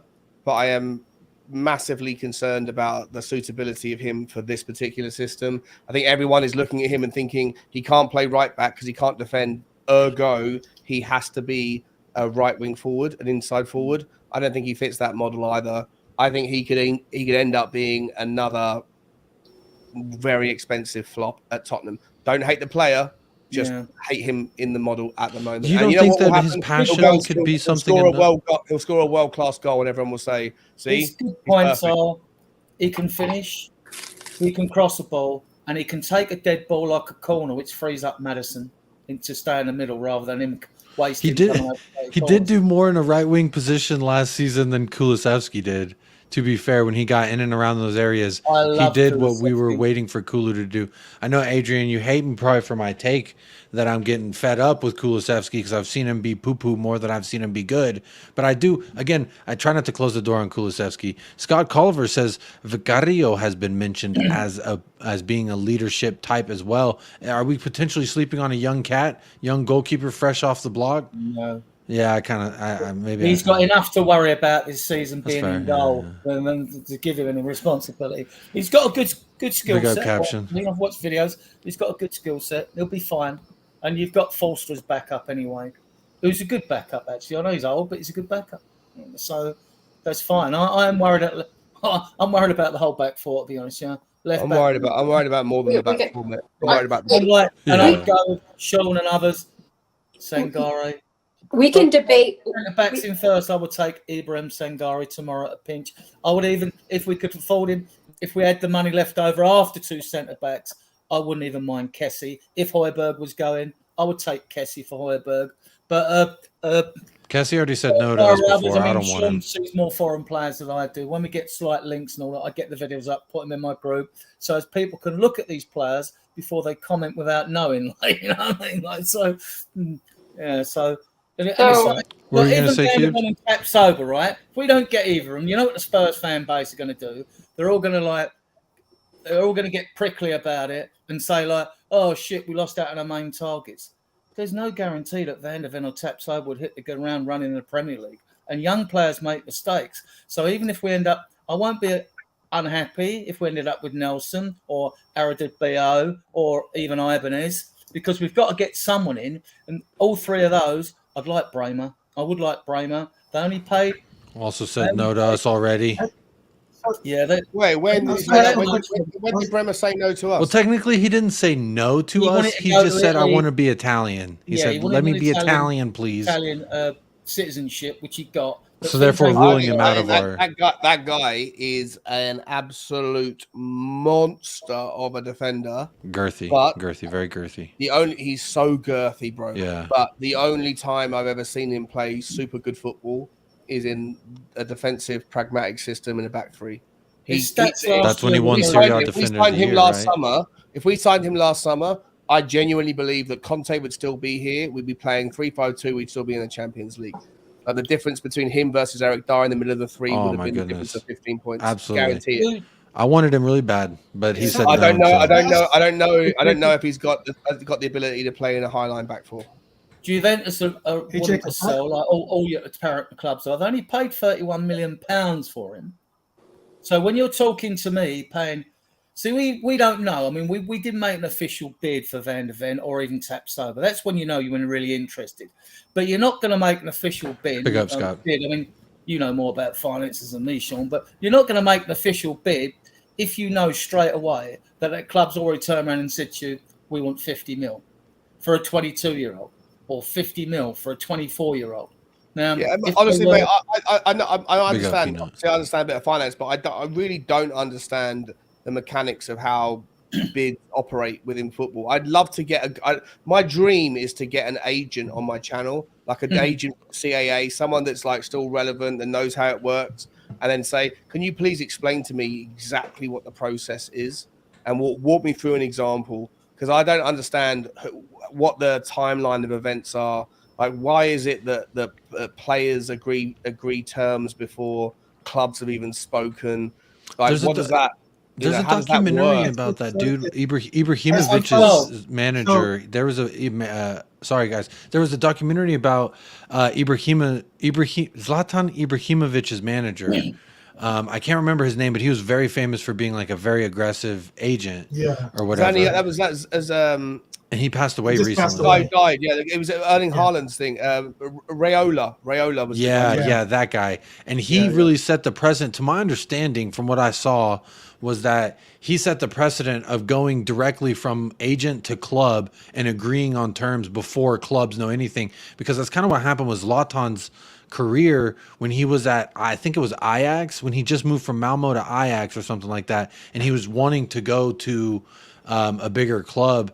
He was already working around, like, behind Ajax's back, trying to secure a deal with Juventus or one of the Italian teams or something. I just think that in any event, in any event in that timeline, if you're a club and you say, if you're Tottenham, Daniel Levy, and you say to your intermediaries, I'd love to get Mickey Van der Ven, just for argument's sake, and then it turns out that you go and have a conversation with the agent of Mickey Van der Ven, and then you go, well, if we can get you on, would you be happy with $100,000 a week? Yes. Okay, cool. Right. If that is the actual process, you go to them first, you agree the terms in general principle, and then you go, all right, sweet as, now I'm going to go and speak to Wolfsburg. If Wolfsburg turn around and say no, then don't Wolfsburg also then look at Ricky Van der Ven and go, what the hell are you doing, bro? Like, you're part of our team. You're part of our project. Like, is it true that you went and, like, so in any event, whether you go to the club first or whether you go to the player first, if you go to the club and they're cool with it, but the player says no, or if you go to the player and they say yes and the club says no, in any event, every transaction starts with the possibility that somebody's going to be in the mud, whether it's the club, the receiving or the buyer or the agent. Or the player, and I just feel like I'd love to understand the mechanics of agency. I mean, fascinating. On the Porro deal, which dragged on a bit before Levy stepped in. I mean, you have to find out if you're interested in a player, even if he's under contract. Obviously first you have to find out whether he'd be interested in coming. And with the Porro deal, we had a little private group of representatives that were representing the club to go and ask the player. I think that's the way clubs sort of tap up players without, right, making it official, being done for it. Yeah, exactly. And it goes on everywhere, doesn't it? And some of it's probably even stronger, a lot stronger than that goes on. So I think we get a team, then you meet the agent's representatives, then the agent of the player talks to the player, and it works out that way. And then you've got to get agreement with the player first. There's no point going into like Bastoni didn't want to come, end of, move on. Torres didn't want to come, end of, move on. You know, what part in the whole chain of events does the media get wind of it is interesting as well. So let me just add. Go on, 12 man. I was just gonna say, look, I have been an agent in my life. I've represented some players here for MLS. I've represented some players in South America, and cool. I've actually tried to get a couple of players signed in Europe, not for England or anything like that, but for like Sweden and those leagues. However, what I can say is this: you do have the issue of the fact of a manager cannot directly talk to the player. So, and they technically can't even really speak to the agent either. So what it is that they'll get intermediaries, like people in between them to talk to us. And that's how all it goes down. And so then those intermediaries make a lot of money. So who are those guys? Are they technically agents? They're not agents. They're just who do they represent? Who are they? They just have to be connected. They just have to be loosely connected or some way connected to, obviously, to get the word to the player. Lawyers? Are they? You know, like who are these? They have nothing to do with like contracts. They have nothing to do with any of those things. Sometimes it could be like, for instance, it could be like, with Mbappe. His mom liked Liverpool or something like that, or then you heard Klopp was talking to Mbappe's dad, and stuff like that. Like, it's just a matter of speaking to someone in the camp to get the word to the player that they're interested in making these moves, and that's why. And then those intermediaries can get a little. They get like a little bit of like a finder's fee or of connecting you to that player. Fair enough. Okay. So it's a very complex like system that can get even more muddled. I mean, for MLS, it was very simple. It wasn't you necessarily have to go through all the hoops and barrels that you do for other leagues, but for Europe, I know that it is very complex to how you can actually get that player to actually consider even looking at terms, much less all the other different aspects of getting that player across the line. Understood. Yeah, it's a brilliantly interesting world. I'd love to maybe in a future life get myself involved in it. It's fascinating to me. Yeah, it's pretty interesting. It's a lot easier nowadays too for you to do that, because now as an agent, you don't. There used to be a lot of more like hoops and barrels and all these different like. But I'd imagine that most agents or most people that work for the likes of, I don't know, the CAA base, CAA Stella, those guys that are like agents, like Ari Gold from Entourage. Right. I'd imagine all of them are like trained in law first, right? They're legal professional. Like they probably understand how to write a contract. You know what? I'm not trained in law. It's just a matter of having a good team. I'm not trained in law. I went to school of journalism, but I mean, but what it is for myself is that I actually had a lawyer that took care of all contract negotiations and everything else. I was more so the person that I knew I have enough contacts with coaches and to be able to get you into like, combines or get you like personal looks for players here, at least in America. That was my circumstances.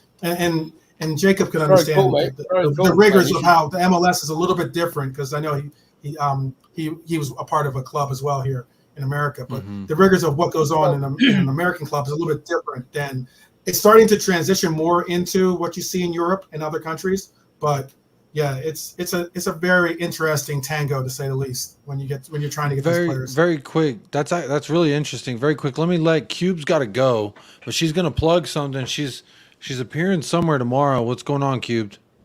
Yeah. So thanks, guys. It was a lot of fun talking about how more likely than not we're gonna enter this coming season with Eric Dyer in our back line and as our captain. Woo. But yeah, so I'm gonna be on 3 Spurs Boys with Bobby K and Kuva. Oh, there's Bobby K. Yeah, there you go. Their show tomorrow. I think it's 10:30 p.m. London time. So I'll be on. It's ladies' night. Ooh. So yeah, so tune in. I just wanted to plug that, and then yeah, I got to get going. But it's been a good time, guys. I really enjoyed you joining, Cubed. Always a pleasure to hear from you. Hope you're doing well. Have a good time, and we'll see you tomorrow over there on 3 Spurs Boys. Go hit a like and subscribe over there for Cube. She'll be there tomorrow for the ladies' night. Guys, back in the day, going to Sean's point, before there were Jacob, because just quickly, it's 3 Spurs Boys. 3 Spurs Boys.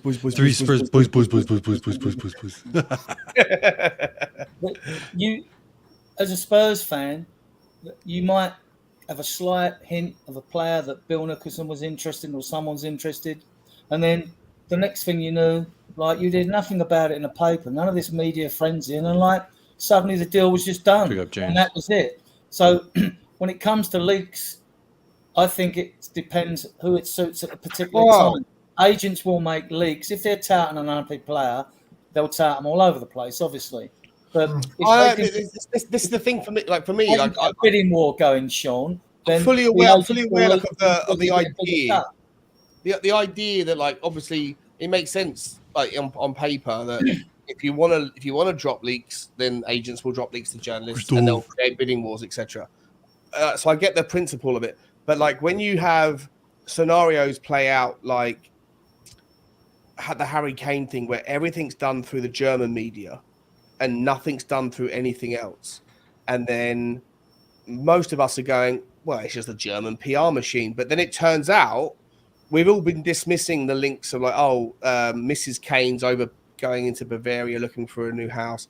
Everyone's kind of going, well, that's nonsense. It's just Falk and his lads from Build trying to create But then it turns out when the same people turn around and say, oh yeah, there's a meeting that's happened on Tuesday, there's a meeting that's happening on Friday, and then Fabrizio Romano confirms it, but none of the English press have been aware of it. You kind of go, oh shit, all of the stuff that we were dismissing, like the barbecue at the Harry Kane's house, that the same people were saying that we were dismissing a minute ago, now they've been validated by Romano.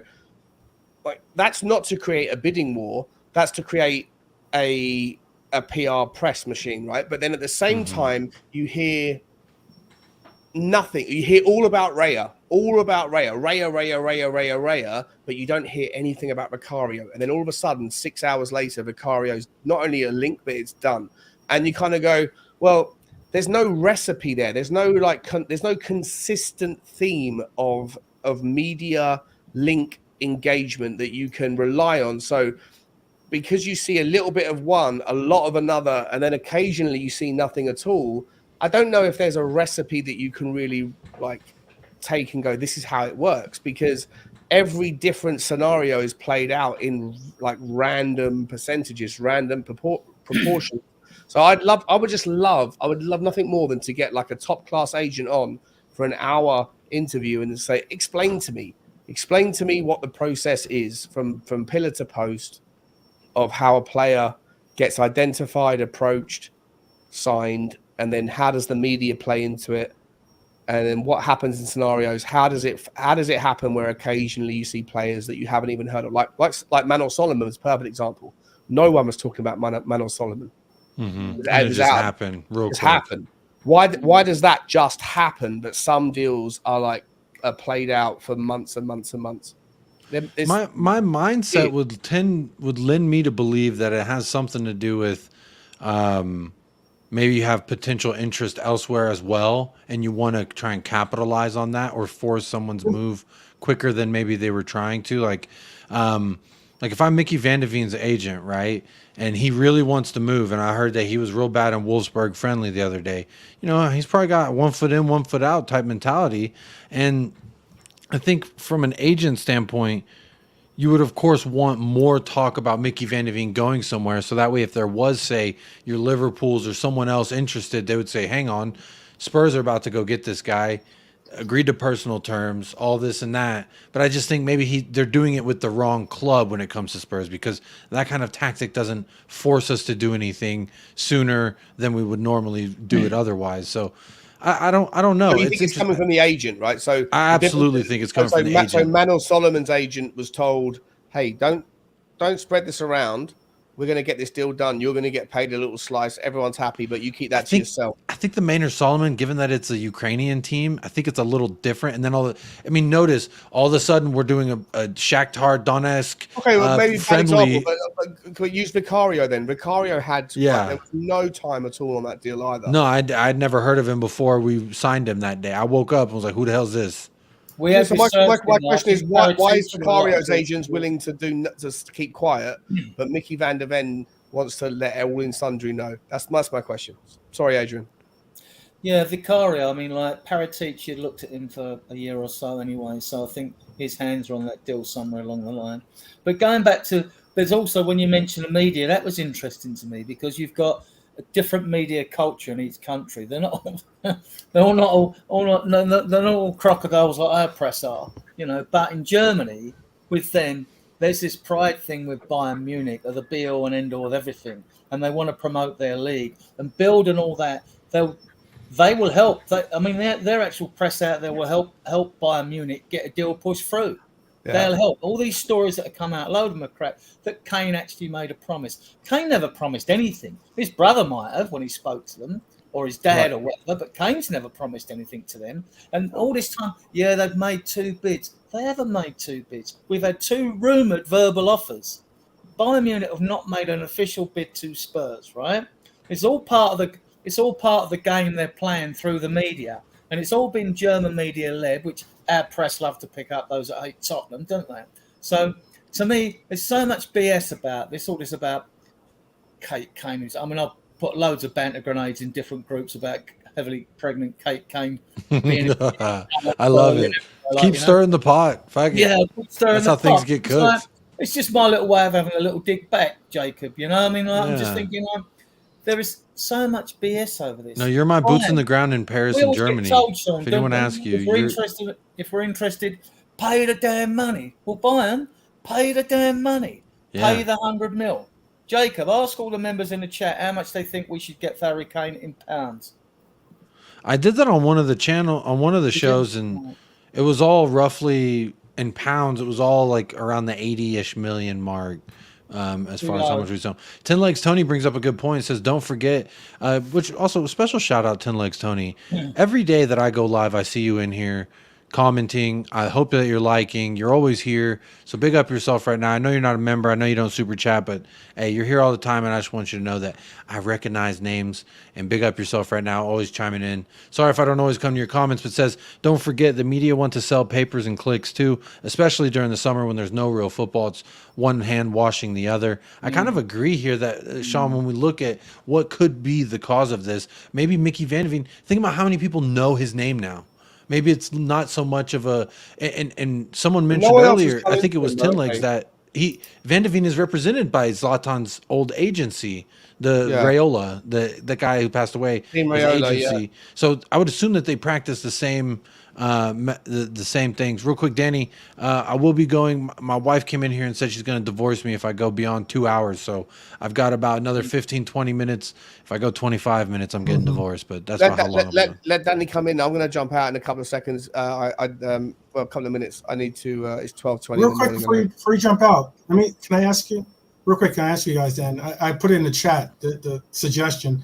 I know it's going back to earlier topic, but why not Romero? Would you guys think about Romero being your captain?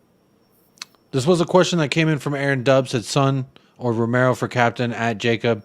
I said I say Son for over Romero. Because I asked that question. I put that question in the chat and it started to get some traction. Yeah, I mean it's a good question to ask. I just don't know that hey, he is 25. I don't have a lot of arguments as to why not, other than maybe he can't communicate effectively with everybody. That maybe that's English. He doesn't know English. Nope. Well, see, I think that's a big barrier. I think we need someone who can at least communicate. I guess that's been the argument for. I guess that's kind of been the argument. He's also not a leader. He's an erratic. He's a lunatic. Hey, if he's the head of a gang, though, he's leading the gang to mayhem, and I'm all about it. Get the chain. Woo, woo. Yeah, but this looks fun. Come on now. Come on.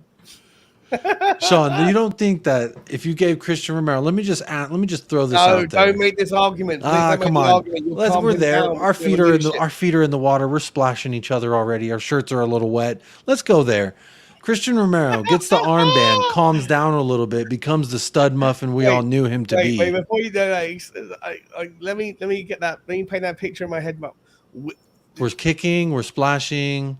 Over this particular topic, so we've dipped our toe. Let's go a little bit. Okay. Let's go. Let's just find out what this is all about here. Let's just see what we're doing. Let's find out. All right. For me, I think out of this question, Aaron, I'm obviously saying Son.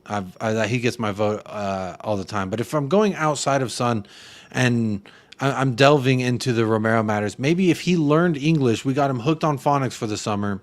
And then he comes back, and maybe that's just an American thing, 12 man. But he comes back. Let's say he speaks fluent English, and he's just as erratic and madman. Maybe it calms him down a little bit. When you put a shock collar on a crazy dog, it does tone him down to where sometimes you can swap it for a regular collar of the same weight, and they still believe it is there to help keep him calm. Maybe the captain's armband can act as a teaching module for young, erratic, very talented players to kind of hone in their talents. I didn't know he didn't speak English. If he doesn't speak English, that's a different story. Then obviously, but let's say he does. Let's say he is speaking. He's very fluent. He can yell from across the pitch to Harry Kane, and Harry Kane understands him. Let's assume that. Yeah, if he speaks English, I mean, he's a pretty big portion of your defense. I know that I overheard people saying that you want someone possibly to be the captain is going to not have to, but more likely to be a defender or a midfielder. I mean, that kind of answers your question right there. And he does, really put his heart and soul on the pitch. So I just noticed that name wasn't brought up at all. And I think it's because of the English thing, which that's fine. But for this thought process, real quick, I guess I can be our last topic before I end off the show and retain my marriage certificate. Yeah, there you go. Yeah. But Sean, let's say he speaks fluent English, beautiful English. He could speak at a seminar. Yeah. And do you think that maybe the captain's armband could be like if it's squeezing on his arm, it just acts as a reminder for him to potentially double think before he just slides in 2-footed. No. Thus nullifying Holland in the game. No question. Adrian, what about you? In any world, do you see, if he speaks fluent English, do you see Romero having the leadership quality that maybe we could rely on him as our captain? Scott Culver says no as well. Well, not at this moment in time. You never know in a couple of years. You don't know. I mean, possibly, but not at this moment. I think you've got to give it to the experienced Sonny. He's 31. If Kane goes, so do I think Son's the ideal choice? No, we haven't got. Look, we haven't got an ideal choice as captain. Sonny's ideal for all the PR stuff because of career, and he'd hold his own in a press conference and things like that. But if you wanted that little sort of extra little ingredient on the football field, there's not much a captain can do on the field anyway, really. My last argument for Romero as a captain is not only does he look good in a Hawaiian sunset t-shirt, button-up t-shirt at that, he can also walk levitating style. As you can see, I think he's going to improve aerially. I think he's going to improve all around. He's shown that he bleeds Tottenham through and through. He came out and spoke about his affection for the club and to put down all the rumors that he actually doesn't want to perform for Spurs. He put all that to bed as well. So he embodies a lot of the things, the check marks I would take for a captain here at Spurs. But it's always interesting to see what everyone, where everyone kind of ranks things like that. When Romero's good, he's excellent. He is really excellent. You can see all the qualities there for everything. But there were times last season when I think maybe winning the World Cup might have gone a little bit to his head because in some games he was a bit casual. I think that was more than being ever. He looked a bit casual, as if he could just stand there and stroll about. You can't, not in the Premier League. You get found out. So, but no, and he's young enough to get even better. I think he's got a higher ceiling. I'm not one of these doom mongers with Romero. I just think he's quality. But like any defenders, he's got a mistake in him. His aerial ability is questionable. He's not the tallest. I've been left field a few times and said that if we did have two quality centre backs, I think he could do the number 6 role.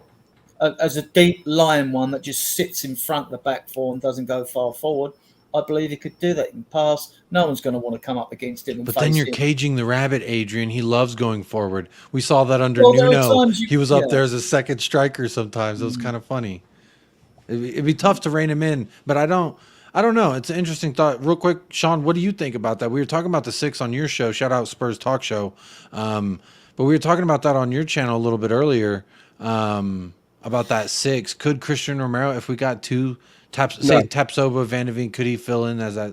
I think he 6? Could. I think he could as a player, but I don't think he would ever do it because he has a cushy little spot for Argentina on the right side of a back four alongside Lisandro Martinez or Otamendi still play for him, does he? Otamendi, exactly. Good shout. I forgot the other guy's name. It's far less competitive to get into the Argentinian team in the back four as it is in the 6 spot. So I don't think he'll ever want to adapt. I think I've got a question for you, Sean, before you go. Yes, mate. What price? How much did Liverpool pay for McAllister? 40 million. Right. Now my question is it may be less than that actually. I've heard some people say 30, 35, 38. No, this is what everyone was talking about the transfer market afterwards. Johnny was going mad about it on the other channel and Time added on and all that. And I was like you, trying to reconcile things in my head with these transfers. How the market's so up and down and disproportionate amounts for different types of players. And yet, if Lo Celso had been fit during the World Cup, he would have been playing alongside his mate Messi. Yeah. So if McAllister is worth 42 million, then what's Lo Celso worth? Because I think Napoli off about 12 is an insult. Yeah. So what do you think? Yeah. It's an interesting take. Would McAllister have emerged as he had it not been for Lo Celso's injury? Possibly not, but probably not. You're right, but is McAllister a better player than Lo Celso? I don't know. I think that sometimes you have to just shake hands with reality and everything in life requires a little bit of opportunity, a little bit of random luck that comes along. And I think that McAllister stepped ahead of his time. McAllister was always going to rise up. I think this kid has got amazing potential, amazing talent. He was playing for, was it Beer Schlot or whatever it is, the Belgium club a couple of years ago on loan when Brighton bought him over from Argentina. I think it was always going to happen. I think maybe it was accelerated a little bit because of the World Cup and because of Lo Celso's injury. Who would you take? Let me put it back on you right now. If we're making the argument that McAllister is worth 40, then what is Lo Celso worth? Well, as we've discussed, let me put it back on you. Who would you rather have in the team right now, McAllister or Lo Celso, Adrian? Lo Celso, because I've seen more of him, and I see him before he came to Spurs, and I rated him, and he had 2 little patches at Spurs where he started to look as though he was going to kick on. Didn't happen, and then under Mourinho we signed him. So Mourinho must have obviously liked him because he was on loan before then. So we actually signed him under Mourinho, and I just think, look, with McAllister, because I was trying to get my head around this transfer market, I'm thinking, well, okay. Listen, don't try and get your head around it, Adrian. The transfer market is bonkers. Yeah. If Declan Rice, wait. You guys keep saying McAllister. McAllister's was a release deal. Just keep that in mind. Yeah, it was 35 million release clause, wasn't it? It was a release clause. It wasn't it wasn't that was his value. He's worth. They wanted more like the numbers that they were trying to get for Caicedo almost. But I think that, to be honest, Talk Man, that cements Adrian's point more, right? Okay. I'm just making sure that. I appreciate it. I appreciate the insight, because I forgot about that. But if McAllister is really worth 65, but he only emerged because of the World Cup, and notwithstanding he signed that release clause before the World Cup. That's why. Right. Yeah, right. So but the World Cup, like he had a wonderful season with Brighton. He blew up there, and then he got that like rocket booster from the World Cup. But I think Adrian's point is, if Lo Celso had been fit, then would McAllister have played in the World Cup? Is that your point, Adrian? I think that's your point. Yeah, right? I think Lo Celso would. Well, he would have, because Messi would have had a say in this, right? And their mates. So he would have played. No, my main point is the fact that even if McAllister is only worth 35 million. Right, but how comes Napoli want to offer? Even though Ndombele's come home from us as well. Then Real Betis, Aston Villa, there's 5 clubs in for in for him. Sevilla, I think maybe. And like the offer of like 12 mil. I mean, these European clubs are really taking the mick when it comes to like transfer fees, even their first offers. It just. I'd rather. Listen. I'm with you, mate. I'd rather keep Lo Celso, but you know what? I had this conversation on the last show on Time Added On. Tottenham have only got 6 spots for midfielders, right? You got 2 6s and then 4 8s. Maybe you can make an argument for a 5th 8 if you want, if you really want to go there. But who are going to be the 4 8s? I'm gonna name to you all the 8s that we have. You tell me which 4 we land on. Right, Bentancur is an 8. He's not a 6. Bissouma, in my opinion, is an 8, not a 6. But I'll allow it if you want to put him in the 6th role. But Bissouma, Bentancur. For me, Pape Sarr, Maddison. Yes, that's 4. Lo Celso, Ndombele. Right, you're already at 6 8s, and that's just talking about the big names. I don't know if you want to keep Ollie Skip. That's a 7th 8th. Like I'm almost talking musical notation here. 7 8s. Like what's going on? Like we've got so many 8s. We've only got 4 spots. Where do we go with it? If Højbjerg went keeping Skip and Akessi, I mean, we're all assuming that this AIM system, we're all going to hit the ground running. It's all going to be perfect. It's all going to work. What about when you need to bring players in to stiffen up the midfield because this isn't your day? And you think, well, we can't. We might need to hang on and get a 25-man squad. If you're playing a 4-3-3, you have 6 midfield spots, maybe a 7th if you're going to use one of those utility players. Well, you could in theory have 8. You could have 8 because, like, if you've got the 22 players, 2 in each spot, and the extra goalkeeper, that's 23, gives you 2 spots. Normally, you look to having a utility player in there. But usually one of that 24th or 25th man, usually one of those spots goes to a wide guy, right? So someone who can play either a left back or a left winger or a right back or whatever, like someone who can play utility. But even if you want to do it your way, I'm cool with it. Yeah, so I can't wait to see. I hate the transfer window anyway. It's just because it's so much BS. But I mean, like, I can't wait to see when we actually start the season and we've got our 25. Because the thing that always interests me with a new manager is if everyone's fit, he's chosen 11. That gives you a clue to insight of his thinking. Then he's going to have 9 on the bench, right? Now, if Ange does things like he did at Celtic on the hour mark, makes loads of substitutions, there's a chance that 5 players on the bench will get half hour or some time, right? So that's 16 he's used, right? And you've still got do you really want a 25-man squad when you're only playing one game a week? No. I'm coming to that. So so that's 15, right? 5 and 11 on the field. That's 16. So if you take another couple, because I think only Man City have probably got about 18 quality players or whatever it is. I mean, like main ones, right? So you got 18, right? So the extra 2, say in case you get injuries or whatever and stuff like that. So now you got 7.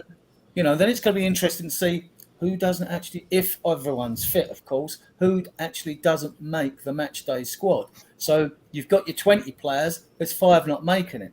Now, you'd like to think that them 5, I'd like to think there'd be academy players like Scarlett, Divine, if they're staying, but I'd still want to see them get game time this season, And so every time he picks a team and every time he uses a substitute, you're going to get a clue into Ange's thinking of who he favours more over over someone else, like, you know. So what I'm saying is, Adrian, is that we've got far too many 8s.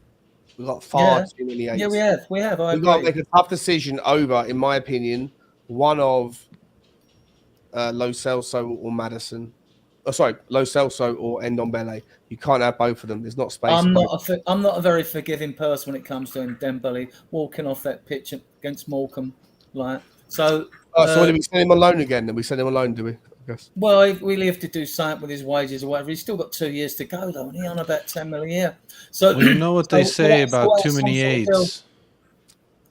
Too many 8s, you need to go on a diet. I'll get rid of Ndombele. Sorry, Jacob. I was trying to crack a really cheap joke. I was saying, you know what happens if you have too many 8s? That means you ate too much, and you probably need to go on a diet. Is what I was going to say. I do need to wrap up the show, y'all.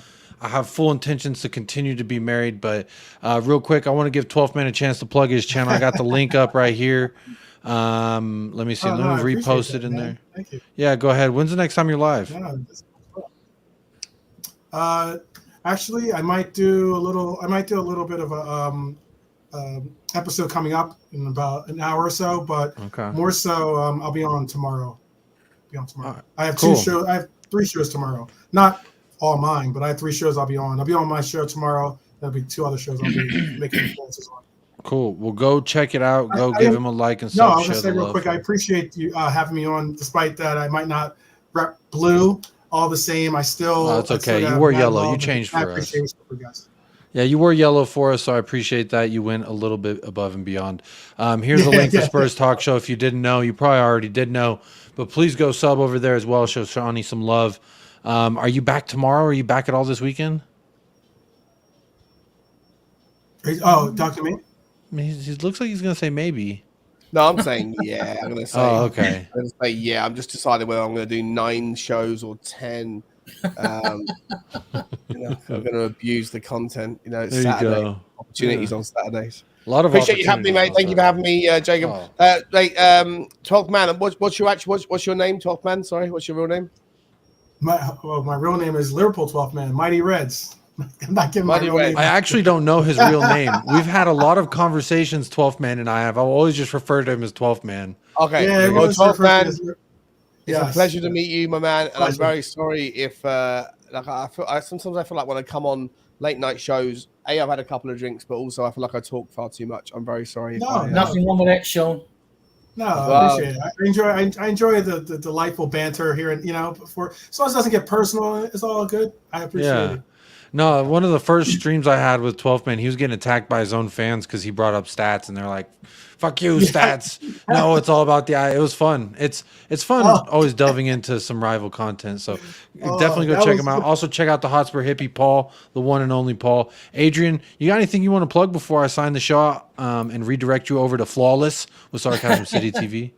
All right. Well, my Facebook page is Spurs Diehards TTID. So if people want to come and join the 11,000 of us or whatever, we're past that now. I think they're welcome to do so. But we're quite happy. Well, big ups, Adrian. Always glad when you get to join me. I even logged onto Facebook and DM'd you to let you know about the call-in show because Adrian, I enjoy seeing you on Fridays. So you know what? I appreciate you spending some time with us. I do appreciate all the people that came over from Alan Clark with Time Added On. So big up yourself right now. I will be playing you the catchy little music to send you off on your way over to Sarcasm City TV. And if you do hang tight and you do go over there, send some love. He's a great guy. He's a United fan, but he's a great guy nonetheless. And I always support all content creators that are good people. And I would never send you to a place that I wouldn't trust you at. So go tell him USA Raid. Go tell him Jacob sent you. If you do go, check him out. He's a good guy. A lot of good things to say. But I think that's going to be it for me. Big shout out again to everyone who did tune in, whether live or on demand. Big up yourself.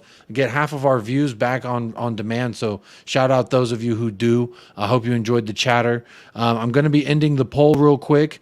The question was, where is Kane's birthday cake going to be served at? And number 1 with 47% is Germany, 39% London. 1 person voted for Paris. Shout them out. And then 14% said other, and they told me where. I'm assuming they didn't. 96 votes, 75 likes. That's 21 hating ass motherfuckers that want to bring some beer, or that don't want to bring beer to the party. And to me, that's just strange. It's free beer. Hit the like on your way out if you don't mind. If you don't want to, it's all good too, because plenty of people have been hitting dislike on the streams. I'm making enemies by being friendly, and that's just what we do out here. But big up yourself, and as always, you're not a real man until you get like at least 2% dislike ratios. Yeah, I'm saying like why am I at 97.4% likes? That means that you have tested the patience of people to the right level. Okay. If you're looking for 100% like ratio, you're not challenging opinions enough. You're right. I'm not fiery enough. Maybe I need to be more controversial. But big ups. Go sub to 12 man. Go sub to Spurs Talk Show and say what's up to Adrian each and every time you see him. But until next time, stay fresh, stay blessed. Up the lads. Come on, you Spurs and Sean. Goose.